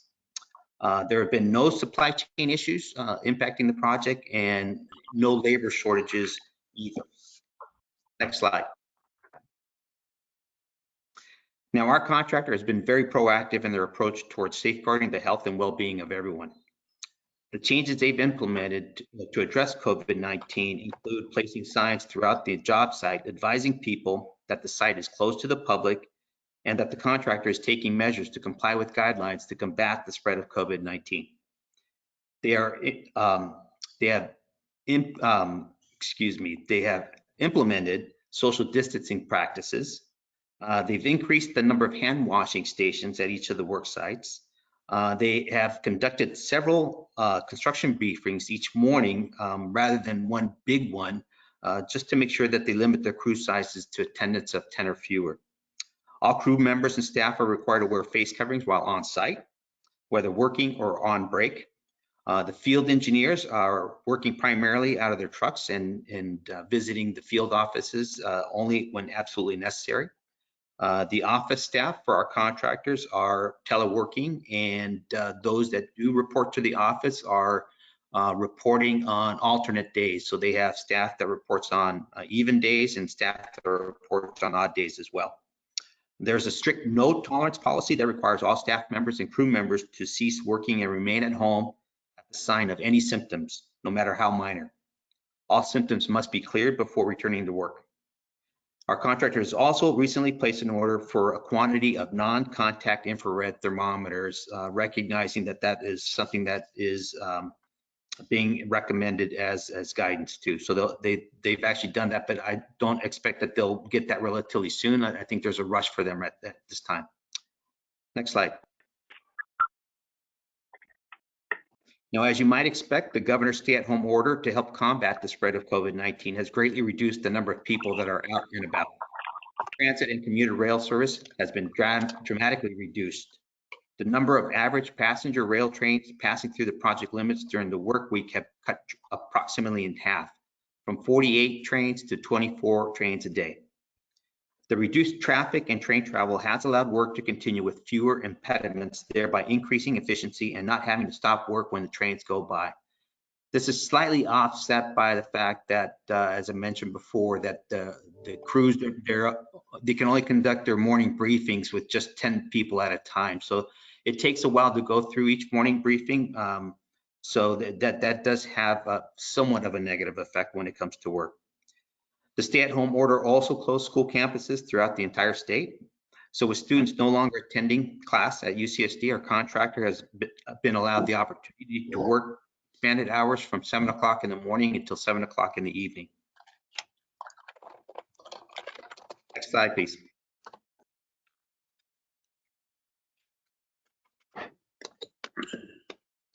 So not soon after the governor's stay-at-home order, we received a number of public inquiries regarding construction during the pandemic.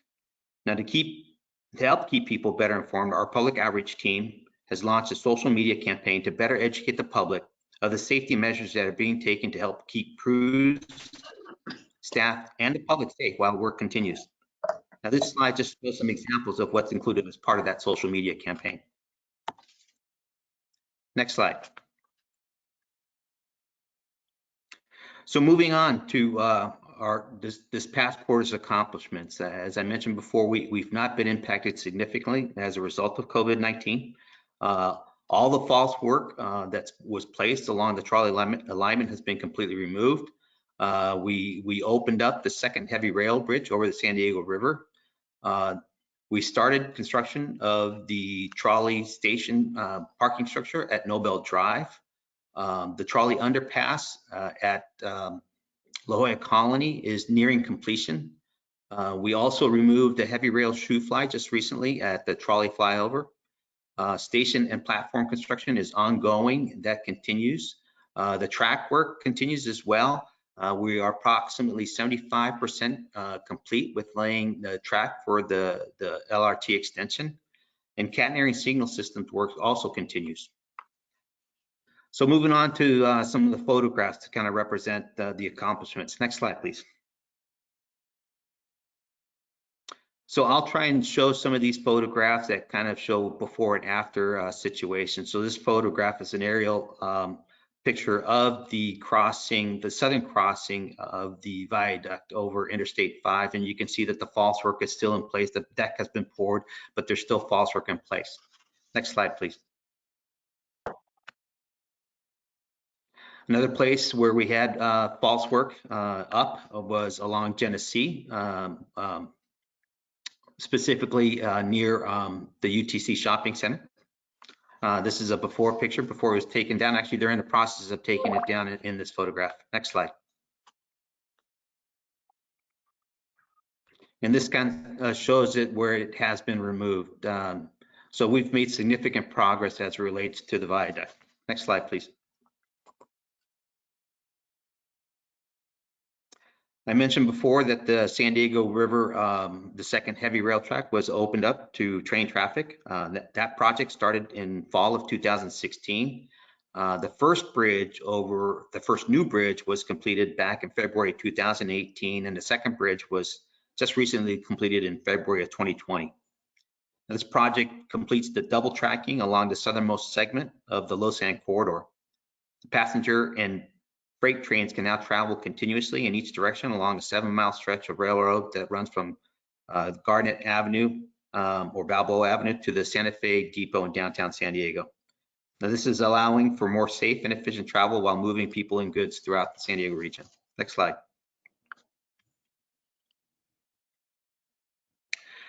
So I mentioned that we have started work at the parking structure at Nobel Station. This photograph kind of shows the early stages of us doing work at this location.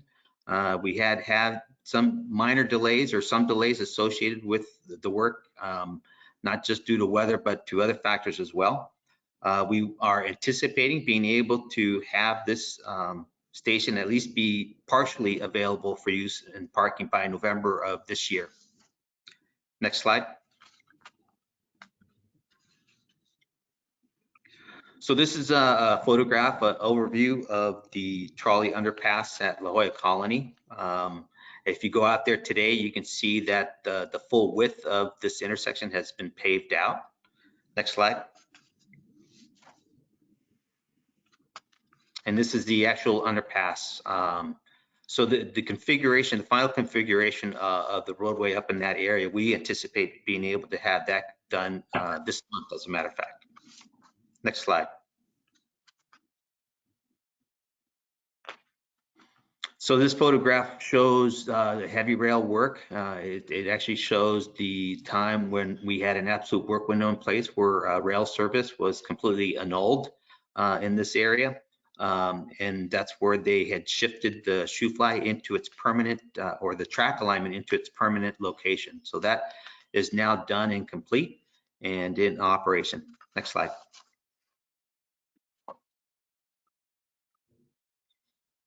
So nighttime activities along Genesee continue. This photograph just kind of shows one of the pedestrian bridges that is being placed that obviously needs to be done during the evening hours so as to limit our impacts to traffic. Next slide. So this is a rather interesting photo. It kind of shows some of the station work that is ongoing. I think what you'll see from this photograph is that it was taken prior to COVID-19 being an issue. So there is no social distancing or face coverings that are being used by the crews in this photograph, but that was taken earlier this year. Next slide. So this just kind of shows what the final surface of the platform looks like. It's a seated glass aggregate that was placed, and these are just the staff that is going out and inspecting and observing the end product. Next slide. So prior to the shelter-in-place order, public outreach efforts continued as normal. Notable media coverage for false work removal at the trolley overcrossing and the opening of the second bridge over the river bridge or over the San Diego River were highly publicized. Now, following the order, community presentation project tours have been suspended indefinitely. Excluding any virtual community updates, we continue to do those. The project continues to be covered by the media with a focus on continued construction during the pandemic. Next slide. So this is how people can get a hold of us for any questions related to the project. As I mentioned earlier, our social media campaign is very robust, and our our public outreach team has done a tremendous job in getting the word out on how we're doing on the project. Next slide. So that concludes my presentation, and I'll open up to any questions that anybody might have. All right, thanks, Ramon. Let's see, any members of the committee with any questions or comments for Ramon?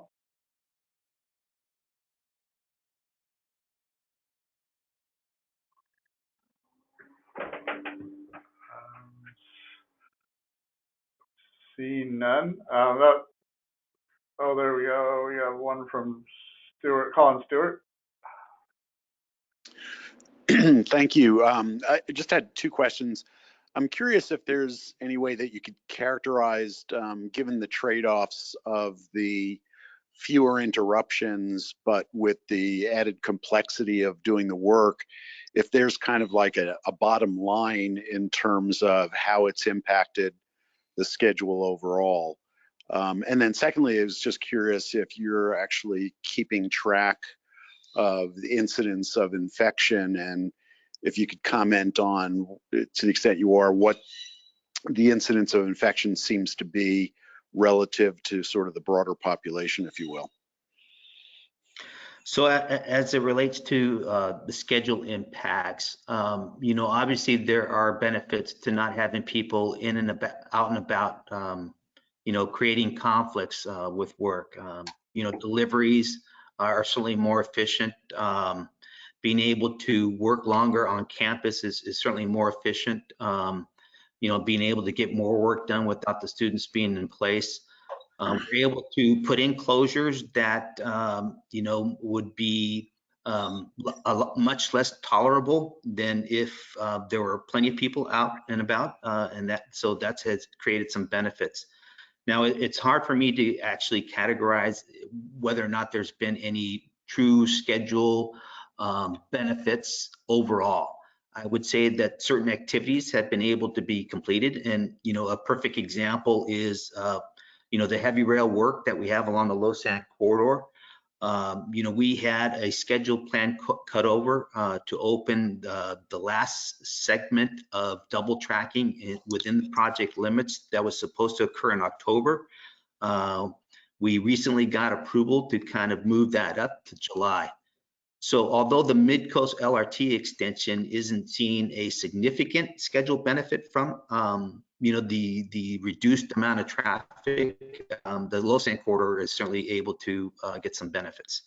Now, as it relates to your second question and the tracking of any people getting any being impacted by COVID-19, we have notified our contractors and all our consultants, our construction management consultants as well, that it's very important that they communicate with us if they recognize or come across somebody that has been exposed. And I think everybody understands and can appreciate the importance of having this information because it's in everyone's best benefit to ensure people don't get sick, because if they do, and it spreads, then that certainly has a more significant adverse impact to our project and our ability to deliver and get done on time. But actual numbers, I would say we don't have that information. I do know that none, though, on our projects have been impacted by the disease. So if I may, Mr. Chairman, this is Hassan, just to add what Ramon just said. We don't know of any cases that involve either SANDAG staff or its contractor at this time. Thank God and knock on wood. Okay, thank That's you. on. Okay, any other questions or discussion for Ramon on this item? Thanks, Ramona, real thorough, and I enjoyed seeing the progress pictures. Thanks for presenting to us today. You're welcome. Thank you. Okay, so this moves us on to item 17. Let's move on to that, which is the North Coast Corridor status update. And before I turn it over to Alan Kossip, can I ask a Clerk, if there are any public comments on this item? Thank you, Chair. I do not have public comments on this item. Okay, thank you. So today I believe we have Alan Kossip with Caltrans to present on this item. So now I see he's there with his microphone turned on. I'll turn it over to you, Alan. Mr. Chairman, before Alan starts, may I say, take a few seconds? Sure. And thank you. And sorry, Alan, for a second, I'm going to leave to a 12 o'clock meeting. First of all, I rushed through my report because we had a hearing, and I'm happy to report to you that our bill moved out to the Resource Committee 9-0. That's the bill for CEQA streamlining for the NAVWAR project. So we're very happy with that. But I just want to again say to the outgoing members, we're gonna have you back, and we're gonna officially thank you. But we are very grateful for your service. You do it so well, and you spend some valuable time of yours, and don't ever know that everyone on the staff is very grateful for that. And for the incoming member, we're looking forward to working with you, and do not hesitate to call anytime for any help you need. And we really appreciate that. And finally, I just want to, part of my report was to get you the good news that our region did receive $40 million, and that's $40 million more than last time for the Los Angeles corridor, several improvements, including the bluff. Thank you very much for allowing me to jump in and out of the meeting, Mr. Chairman, and good to hear and see all of you today, and hopefully we'll see you soon in person. Okay, thanks, Hassan. Appreciate the comments. Thank you. Okay, with that, let's, if Alan, if you're ready to go, I'll turn it over to you. Thanks. Thanks, Chairman. Alan Kossip, I-5 Corridor Director for Caltrans. Next slide. Just wanted to frame the project. We've been talking about this project now since about 2017 when we broke ground. And basically what we're talking about is when we talk about build NCC, an $850 million construction project, CMGC, basically with four major elements. Adding additional capacity and replacing the low sand rail bridge at San Alejo, extending the coastal rail trail by about 2 miles in Cardiff, restoring the San Alejo Lagoon, and then finally adding about 13 miles of carpool lane from Loma Santa Fe all the way up to 78. All of that, the Lagoon Bridge, the low sand improvements, the rail trail, and these lagoon restoration are, pretty much substantially complete. The last remaining construction is extension of the carpool lane. Construction is underway all the way to Palomar Airport Road. And then that last segment, we call that segment 4, Palomar Airport Road to 78. I'll talk about the status today. Next slide. So the good news is, like Ramon was saying, that the COVID-19 hasn't substantially disrupted the construction schedule. Obviously, COVID-19 has been a substantial challenge for us all, and the construction projects are no exception. But we have been able to manage through that. Kind of wish that Brad Barnum was here today, because I'd like to thank AGC and his contractors. We've all been working together throughout the county, not just on this project, but all the projects throughout the county, to keep them going. And it's been a great partnership. Every day is a new day out there. And so everyone's had to be extremely flexible. And it's working great. What this slide is interesting for a couple of reasons. It represents the drill rigs returning back to I-5 at Manchester to begin the last bridge construction in the middle of the freeway.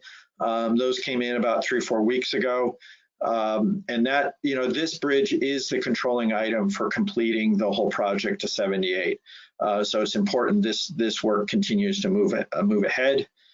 And the other thing I would point out is this photo was taken on a Friday afternoon about 1 to 2 o'clock in the afternoon. So I don't think we'll ever, hopefully ever see that again with that little traffic on the freeway. Next slide. This slide, and similar to what Ramon Morales was talking about, the provisions that the contractors are putting in place, our contractor has very similar provisions.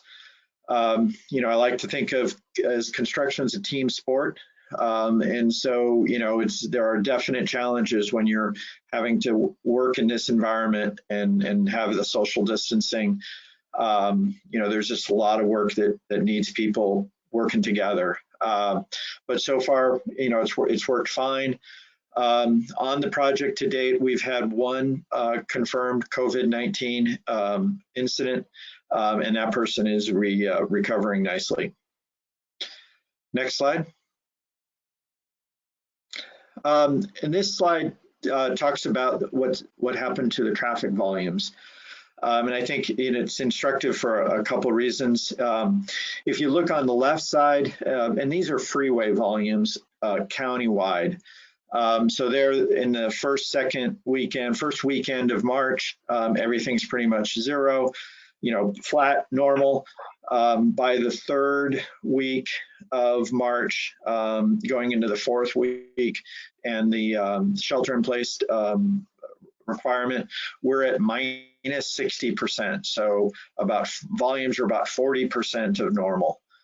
And you can see, the weekends are probably the lowest volume. Weekday bounces back by about 10%. But we're still hovering in the 60 to 50% less than normal. One thing to point out is that you're seeing those volumes starting to return here in late April. We're now about sort of 30 to 40, or more like 40 to 50%. About every week in the last 3 weeks, traffic has rebounded by about 10%. And so, in fact, I just got a new table on Monday, and it had rebounded another 10%. So we're about at minus 35. So, some good news there. I think, much like the revenue projections you saw earlier in the day, this graph is really telling about the impact to gas tax revenue.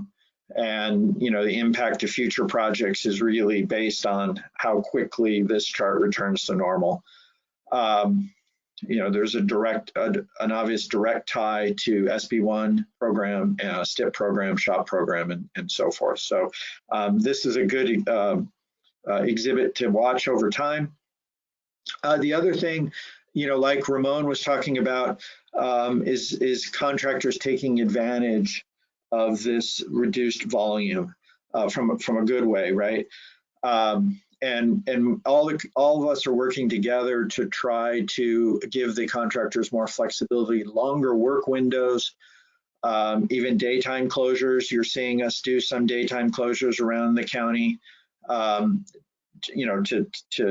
basically, one of the big advantages of doing that is to reduce future disruption to traffic. So we're going to have to do some of that work anyway. We'd much rather do it now than do it in December when volumes are back to normal. And so even though we're probably not going to see a huge schedule advancement because much of the critical path runs through that bridge, which is really not traffic dependent, there is a huge benefit just for reducing future disruption to the traveling public if we can pull some of that more complex work into this period. So it is definitely a moving target, and another great example of the partnership with the AGC contractors is, we don't know how fast it's going to return. We don't know how long this window will be. So every week we basically look at this and true up a new course for the next week. Next slide. One of the big challenges, and you know, like Ramon was talking about, on the contractor side, we've been lucky that we haven't had breakdowns in the supply chains of materials or subcontractors. So not only have the primes been working straight through this, we've been able to get all of our materials in time. There's been a couple of cases throughout the state where contracts have delayed or bogged down because of supply chain problems, but so far that hasn't been a problem on I-5. And through most of San Diego, I think we've only had one or two very small contracts have problems. Where we have had a problem is just people taking advantage of the no congestion and speeding in a very unsafe manner. And so hopefully you've seen a lot of public outreach work with the media to try to get the message out there. CHP is trying to, we work with CHP to do some additional enforcement during the daytime hours. And just as an interesting sort of factoid, we typically do some enhanced daytime enforcement in the COVID environment a couple times a week. These are daytime enforcement. And in a 4-hour period, we're typically getting 40 tickets in a 4-hour period of over 80 miles an hour. And typically in any 4-hour period, we're getting a couple, 3, 4, 5 in the plus 100 mile an hour. So CHP says it's a little like shooting fish in a barrel, unfortunately. And so we're trying to get the word out there and to get to people slow down. Next slide.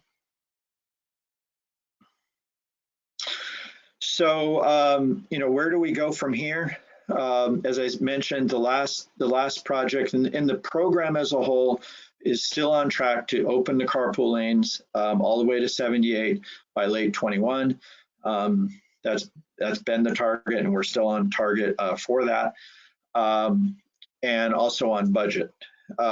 And if you remember the previous meetings, one of the last remaining challenges in our minds to making all this come together is that last phase 4 segment. And why that's been a challenge is because the program funds that the state programmed for the project is fully funded, but unfortunately the funds are out like 2 years in 23.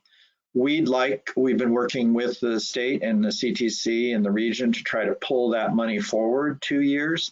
The project is fully designed and ready to go to construction now.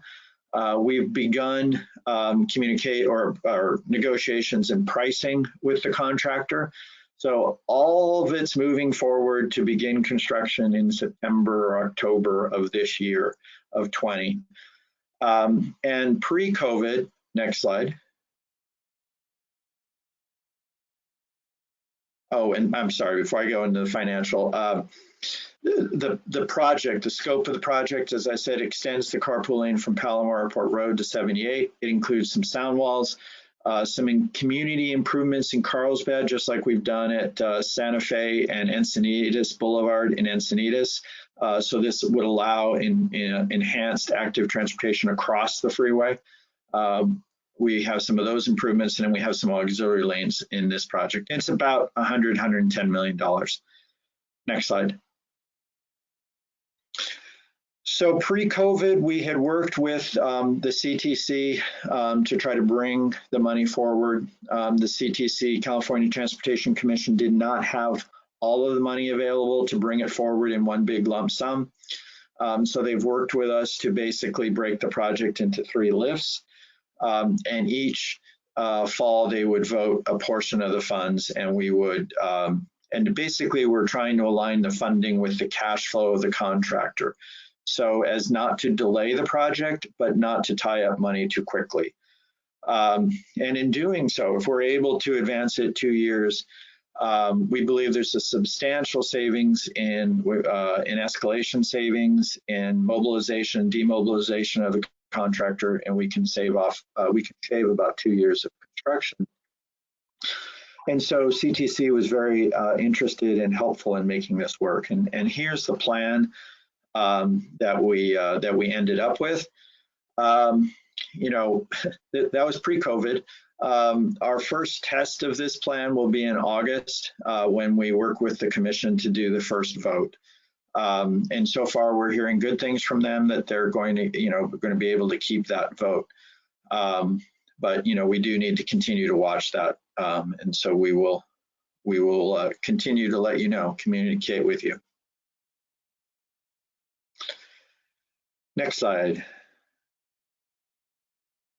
Like Ramon, we do have a robust communication process system, do a lot of social media and working with the communities. And just here's a list of many of the places that you can get further information on the project.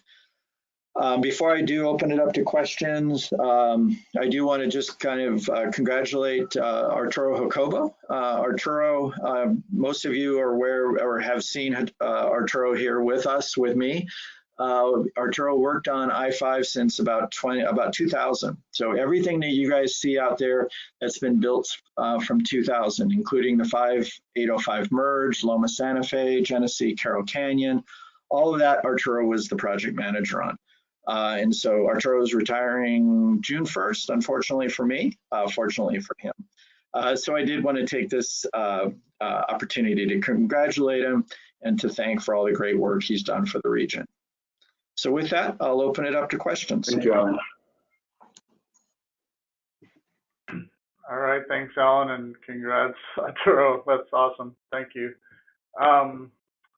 Let's see. So for members, discussion, comments, or questions for Alan. I see Sunny, you have your hand raised. I'll call on you.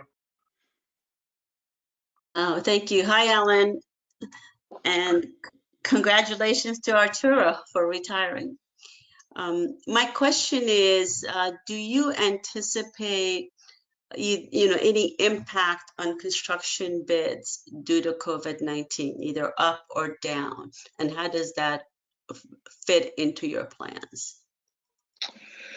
So far statewide, we're continuing to see good volume of bidders, which is very important.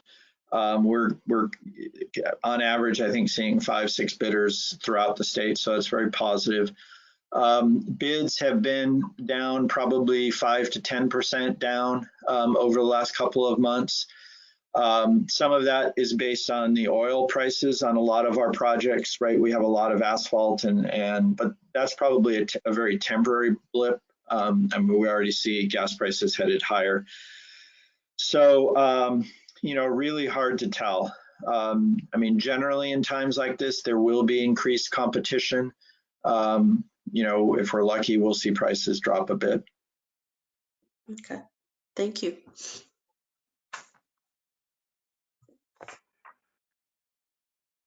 Alan, this is Kai. I had a question, and maybe it's kind of general, and I'm not sure there's a specific answer you could add to it. But with all, like the slide you have up, all the social media and communication things that we do in the modern age or whatever, do you have a sense for how the public is adapting and utilizing the ways that we communicate on these projects?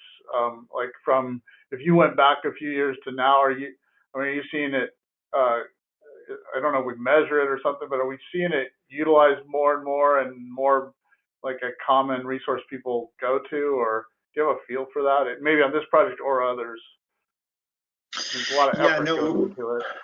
We definitely see a shift of that. I think the old media advisories that we do in the newspaper and that sort of thing, they're just, the readership isn't there, and it's not, you can't just do it and expect that the public knows that you're going to close interchanges and ramps and that sort of thing by relying on that media release.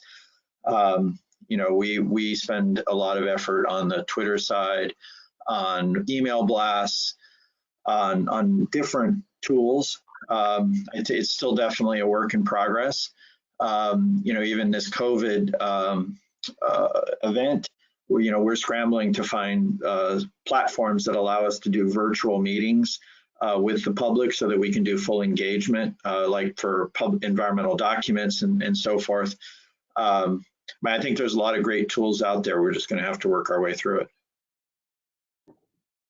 Yeah, it strikes me as it's a lot of, it's robust and, but you know, if it's the trend and people are taking to it, that's great. You know, we generally, and I think both on Mid Coast and North Coast, we hear really good things from the community, that they feel informed about what's going on out there. We get, you know, surprisingly, in my mind, very few complaints given the magnitude of construction. And it's certainly not the challenge is it's not a one size fits all where you could just do the paper in the newspaper and get 80% of the people. You know, you have all these little niche sort of outlets, and everyone relies on those niches. So you got to be really broad based in order to get the word out. Yeah. Okay. Thanks. Let's see. I see Stuart has his hand up. You have a Colin, Stuart. You have a question or comment? Yeah, Kai's question actually brought to mind something I've been curious about for a while, Alan, in terms of that kind of outreach and informing the public about closures and whatnot. Is it not the case that, you know, services like Waze and Google Maps and the things that people often rely on for both directions as well as just trip planning, do they not provide opportunities for, you know, organizations like yours to, you know, give them notifications that then get incorporated into their services? It would seem like it would just make so much sense. And I don't know if it just doesn't exist or it does, but it's not very user friendly. Do you have any understanding of what those guys do in this regard? No, you're right. You're right on. There, we do. Caltrans has a statewide partnership with Waze, and we do work with them ahead of closures so that they know that closure is coming and they post it. And then, like for instance, we have 55 mile an hour through the construction zones. So we work with them and update that information in their databases. So as drivers come through the zone, that they are noted that it's at 55 miles an hour. So, you know, that is it's the beginning of a partnership. Like you say, it's probably a little bit not very user friendly right now, but it is a work in progress. Great, thank you. All right. I don't see any other hands raised. Oh, I see Jim waving. So, Jim, do you have a comment? Nice to see you. Yes, it's good to hear all of you also. Just a quick comment. You know, you've now heard from Alan and you've heard from Ramon. These are the two of the biggest transportation efforts we've ever undertaken. In fact, the two biggest transportation efforts. And you not only have heard over the past few years about the partnerships we've had with Caltrans and Sandag and with the city of San Diego on Midcoast and UCSD, but also what you've heard this time is the partnership we've had with the contractors and working with AGC, Associated General Contractors, and keeping these projects going. And the reason you don't see anything but positive press is because they've been very, very successful. And just to highlight what they both said is by the end of 2021, late 2021, early 2022, you're going to see incredible improvements to that whole coastal corridor. So you have Allen's I-5, you have the Mid-Coast light rail, and you got the and you've got all the coaster improvements to the double tracking and the bridge replacements and things like that that are going on and are really slowing. And because of all that work that's going on, it's really slowing down the trains. And so the trip that you're taking from Oceanside down to downtown San Diego has been impacted by all that construction work. And much of that will be done by then. And so you're going to see a lot of improvements, a lot of much improved choices for folks in North County to come south. So I just wanted to throw that out there for the group. Thank you. Okay, thanks, Jim. Good to hear you.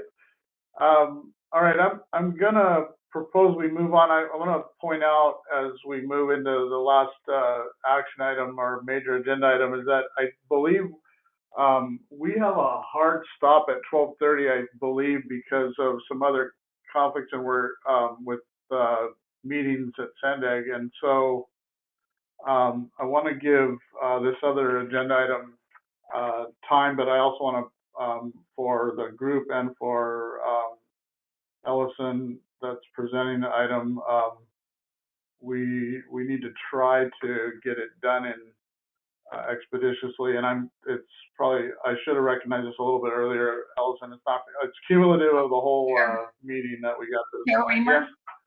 This is Ariana.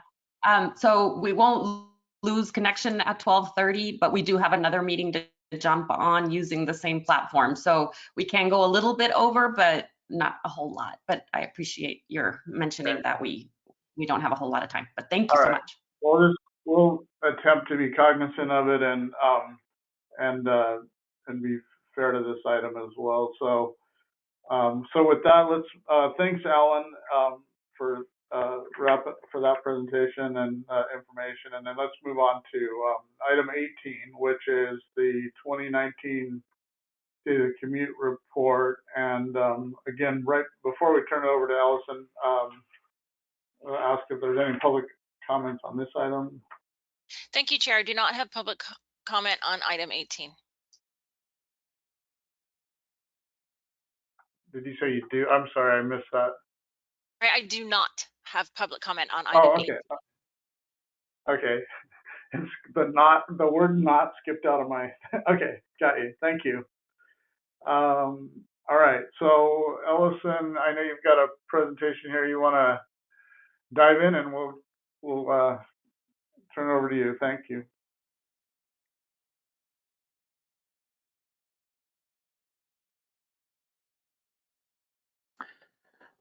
Okay, good afternoon. Ellison Legray, Senior Regional Planner and the Project Manager for the State of the Commute Report.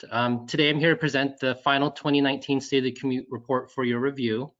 The State of the Commute is the agency's Transportation Performance Monitoring Report, providing key performance measures on the region's freeway and transit systems. This agenda item fulfills one of your ITALC responsibilities to review and provide your independent analysis of this performance monitoring report. The 2019 report is presented to you today as a 6-page infobit bulletin. I believe it's attachment 1 to the report. To provide you with timely reporting of key performance data in order for you to complete your analysis. Next slide, please. Now, before we go over the report, I would like to take a moment to follow in my fellow presenters' footsteps and speak about the transportation trends that we are currently seeing since mid-March, when Governor Newsom, gave his stay-at-home orders. We have developed a separate InfoBits bulletin for our initial findings on the COVID-19 impacts on our weekday freeway travel during the first 4 weeks since the order was given. And so I'm giving you a little sneak preview on that InfoBit bulletin that we'll get to after the meeting. And as you can see in this preview slide, weekday travel in the region, on the region's freeways, dropped about 44% during the 4-week period of mid-March to early April. And that's comparing that same 4-week period to the same 4-week period last year. And that 44% is consistent with the chart that Alan provided in the previous agenda item. You saw little spikes there. Those were on those reductions of 50 to 60% were on the Saturdays and Sundays, but that mid-40s is really consistent with the Monday through Friday on Alan's chart. So just wanted to note that. Also in our COVID-19 analysis report, we did pick a few spots on the freeways to look at traffic volumes during the weekdays. And in those spots, we did see a traffic volume drop of about 41% across those selected segments of freeway. And with that drop in volumes, we are seeing pretty much a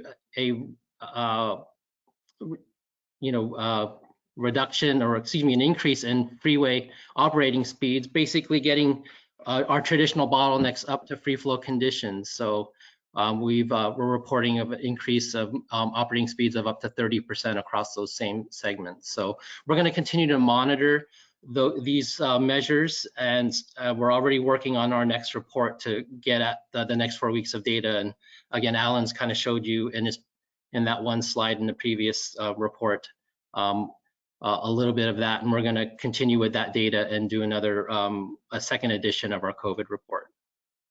So next slide, please. All right, so before we get going, just want to mention that your review process was streamlined with the creation of a 3-member subcommittee after our November meeting, in order to support your independence analysis of this annual report. So back on February 12th, Mr. Kenny, Mr. Halper, and Mr. Sadowski met with staff to go over the draft 2019 data that you're about to see and to provide input on that report, on the upcoming report. So we took various comments from that subcommittee regarding things like travel time analysis, as well as incorporating other available data sources into the report. Our report is pretty dependent on freeway and transit data, and what other data can we bring in to enhance future reports, such as traffic safety and a lot of those big data sources like Waze and INRIX that you may have heard about. So we're going to take those comments into consideration as we move forward with future reports. Next slide.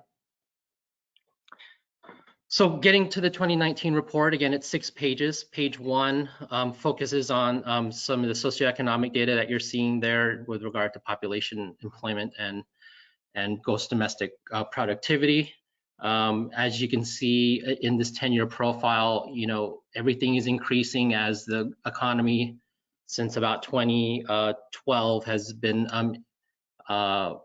increasing with regard to employment and population, and certainly with regard to our economic productivity. And on the bottom, you see on figure 1 and 2, our peak period freeway travel was going up since 2012 to about 2015, and you've seen sort of a stabilization of peak freeway VMT. And between 2018 and 2019, we actually saw a drop of 0.7%. So, and you see the trends there. And with that, you're seeing a flattening of freeway delay, which was increasing pretty significantly during the economic recovery and has gone up 5% since last year. Next slide, please. Page 2, we've continued a new exhibit showing our travel times, both for freeway and now for transit. For our freeway routes in 2019, 22 of our freeway routes, only 10 of them had no change between 2018 and 2019. 9 of the freeway routes had a decrease of 1 to 9 minutes, and 3 of the routes had an increase of 1 to 2 minutes. On the transit side, this is our second year of reporting transit performance with regard to travel times on our transit routes. Of the 16 routes, 11 of them had no change. 3 had an increase of 1 to 3 minutes, and 2 routes had a decrease of 1 to 3 minutes. Next slide, please. Page 3 focuses on our regional transit performance. Overall, we're seeing a slight uptick in transit ridership and travel on the transit system. That's on figures 6 and 7 on page 3. Our transit revenue miles, which indicates our level of transit service that's being provided to transit users, has been pretty stable. And with that transit increase, we're in figure 9, you're seeing a transit passengers per revenue mile with a slight increase, which is big. It's something we haven't seen in a couple of years since the recession. So tables 1 and 2 at the bottom of page 3 show our transit ridership, both rail and bus routes. Of our top 10 bus routes, 8 of them experienced increases, mainly on our rapids and our local buses. We did have a decrease on our Route 7 and our Rapid 215. A lot of those decreases are on Route 7. It's due to just a service change. That route was cut in half between 2018 and 2019. And our Rapid 215, our ridership is down mainly because we're providing more services between mid-city and downtown, and so our users are seeing other ways of getting into downtown besides the Rapid 215. Next slide, please. Now, the last 3 pages have been expanded from the previous report. These are the 6 performance profiles that we provide for this, the 5 rail services and the 6 rapid bus services that are funded by TransNet. These are sort of standard reports that we've had for several years now regarding TransNet funded transit service. And so I'll highlight on page, excuse me, on page 6, at the top of page 6, figure 12, the regional bus transit productivity. Again, these are 6-year profiles back to 2014, and this covers the 6 rapid bus services funded by TransNet. This productivity is passengers per hour. You can see the Super Loop, which is Rapid 201, 202, has been increasing in productivity the last 5 years. And you can see the other rapids and their patterns. Rapid 237, which is service between Miramar College and UCSD, is increasing. And productivity on the other routes slightly decreasing over the years, although Rapid 235 did have a slight increase in 2019. So with that, I wanted to take your questions on the report before I kind of get into the next steps. That really does complete the overview of the report. The subcommittee did go over these exhibits back in February, and at this time, this completes your independent analysis of the report. Given any questions that we might take at this time, I know I'm trying to be sensitive of time here, but that concludes my report, and I will take any questions in order to assist in the completion of your independent analysis of the 2019 State of the Commute report. Okay, thanks, Ellison. Let's see, looking at any members with any questions or comments for this. Let's see. I see. Let's see. I'll start with Colin Stewart.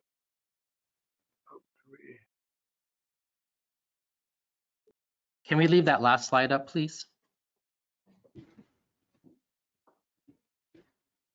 Thanks, Kai. I just want to say, Ellison, and for the benefit of everybody else listening in, at that subcommittee meeting, we really, went pretty in depth and had lots of comments, lots of questions. Ellison and the team really have done a great job, not only being patient with us for all of what we threw at them, but in being responsive. And so I don't have particular comments other than to say we just really appreciate the effort. It's just a lot of work, and I think it's a great report.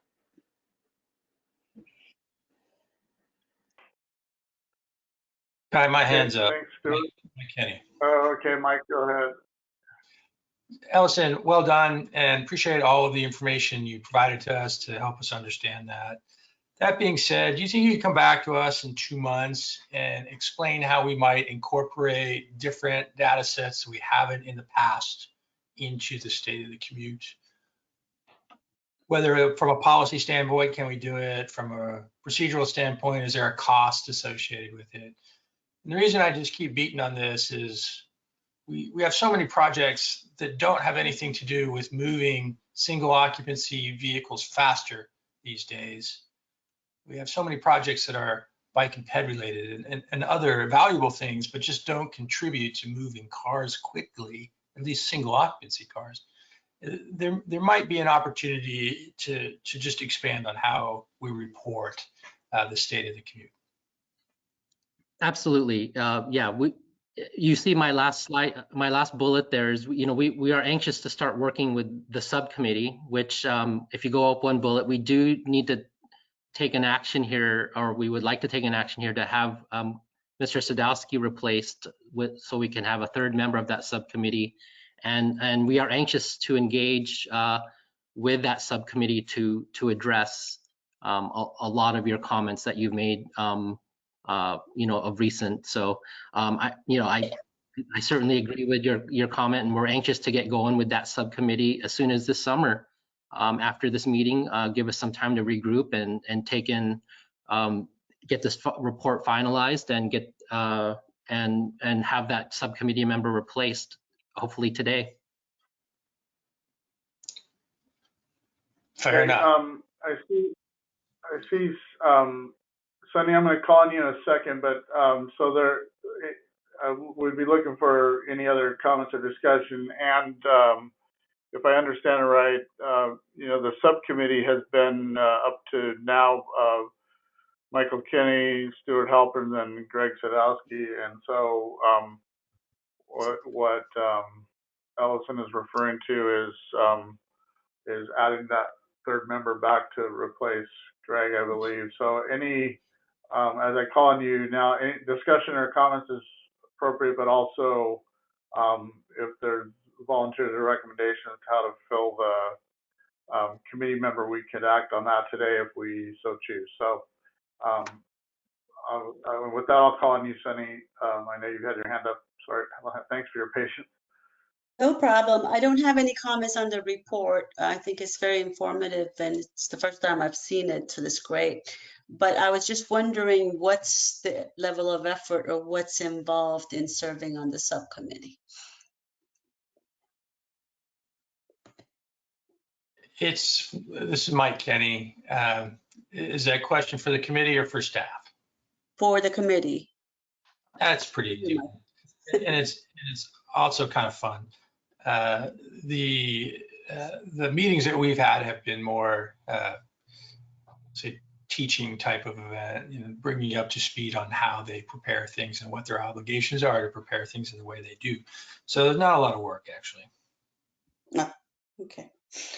I'm just wondering if this is something we should hold off until the new member, Les, comes on board next month, or you want to go ahead and assign today? Well, from my perspective, that's probably to your, I defer to the group a little bit. I know that there's a new member starting next month, and then it's going to be a few months before, probably September, by the time the process goes through, and that there's actually a replacement for Greg's seat. So there's a couple new members, one next month and one probably out a few more months. So.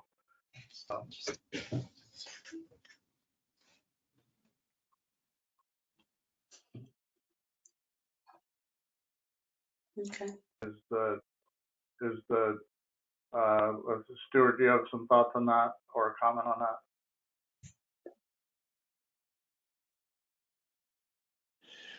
Yeah, I would just ask Ellison from a workflow standpoint if what he foresees as likely timing for the next subcommittee meeting, as to whether we could wait and then get the benefit of having the full ITALC membership, see who's most interested and whatnot, or if it's better to try to move quicker. Yeah, I can speak for myself, and we can work with Ariana. I'm feeling like we could probably wait a month, as we try to, line up things for you to consider. We do have input for not only, we have the audit recommendations as well as your recent input from the committee, and as well as ongoing, input from previous years. There's a lot of things that, we can continue to, consider and engage you in discussions in terms of what we can incorporate into the report moving forward. So it's not for lack of material. It's just, we can prep and be ready for when you are ready to appoint that third member and move on. But Ariana, I don't know if there's a process issue there that we need to address, or if there's a timing issue. No, not at all. I would just say, to the extent that you were planning on holding the first subcommittee meeting, later in the month of June, remember the next ITALK meeting is June 17th, then we could definitely wait. I don't see, it's really, as the project manager of the State of the Commute, if you feel that, you need to get started right away, or it might be worthwhile just to hold tight a few more weeks and see if there's any interest from the new member in serving. So Yeah, I think it's up to the committee to give the direction based on that. Yeah, I agree. I can certainly, we can wait till June. If you want to appoint in June, then I don't think there'd be any problems with that. Okay, thanks. So let me just raise your hand if you think if you have some objection or different thought than that. Let's see, Sunny, I see your hand raised. You wanna? If we need a motion to defer this vote to the next month, I move to do that. This is Amberlynn Griffin, legal counsel. There's no vote necessary if the group chooses to move the item to its next agenda. Got it. Thank you. Okay. So seeing no additional hands, I think. Ariana, go. Can I, okay. Chair Raymer? I just wanted to clarify one thing. The portion we're deferring is really just the appointment, right, of the additional member. It sounds like the committee itself is taking this opportunity to complete its review of the 2019 State of the Commute report. I just wanted to clarify that. Yes, okay. And do we need a vote on that or no? I don't think we do we? No. Okay. As I understand it, we do not. Okay, so yeah, just in terms of what we need to do in the future, it's not, we don't need to do that again. We've done that, and then the action in the future is to consider appointing another member, and we'll defer that to the June meeting. Hey, Kai, I got my hand up again. Okay. Say, go for it. Ellison, if you're going to come back in June to maybe just participate in the group's appointment of another committee member, could you answer those questions for me at the next June meeting? What are the tools that you might have at your disposal, and how would we use them if we wanted to expand upon the State of the Commute? Can you do that in 6 weeks, or is that not enough time? Yeah, I mean, I can answer that with with my colleagues to the best of our ability for that meeting, in terms of the ones that you've identified, and we might I just would probably do that as another agenda item, or can that be rolled in with the appointment? Take that up with Ariana. It could be either one, I would think. Yeah, we'll figure it out. Oh, you guys, yeah. Okay. All right. Ariana, anything else procedurally on this, or I think we're good? I think we have our direction from you. Thank you. Okay. Thanks, Ellison. I appreciate the presentation, and as always, great information. Thank you. So let's see. Let's see. Last item, maybe, or a last item is I would like to ask the clerk if there's, just double check there's any last non-agenda public items that we didn't. I know there wasn't any at the beginning, so I assume there's none now. Thank you, Chair. There are no further continued public comments for item 19. Okay. And no further on item 18 as well, if that's what you were at. Either one. Yeah, okay. Okay, thank you. All right, and then I think with that, the next meeting is what we decided was scheduled for the 17th. And then I guess this is it for me. Like I said earlier, I really appreciate this. There's a lot of staff that have really been great support. And I want to specifically highlight Jose and Ariana. You guys individually have just been great with your background knowledge and support through the time I've been on the committee, which it seems like it's flown by. It's been like about 10 years or so. And there's been, you know, my fellow committee members, you guys, and some of your predecessors. You know, it's been great serving with you. Greg, wish you well and appreciate your participation in the last few years. I just wish everybody well going forward. And Mike, you get to do this next month, so have fun. All right, looking forward to it, and best of luck, Kai. Thanks. All right. I think with that, we are adjourned. Thank you, everybody. Thank you.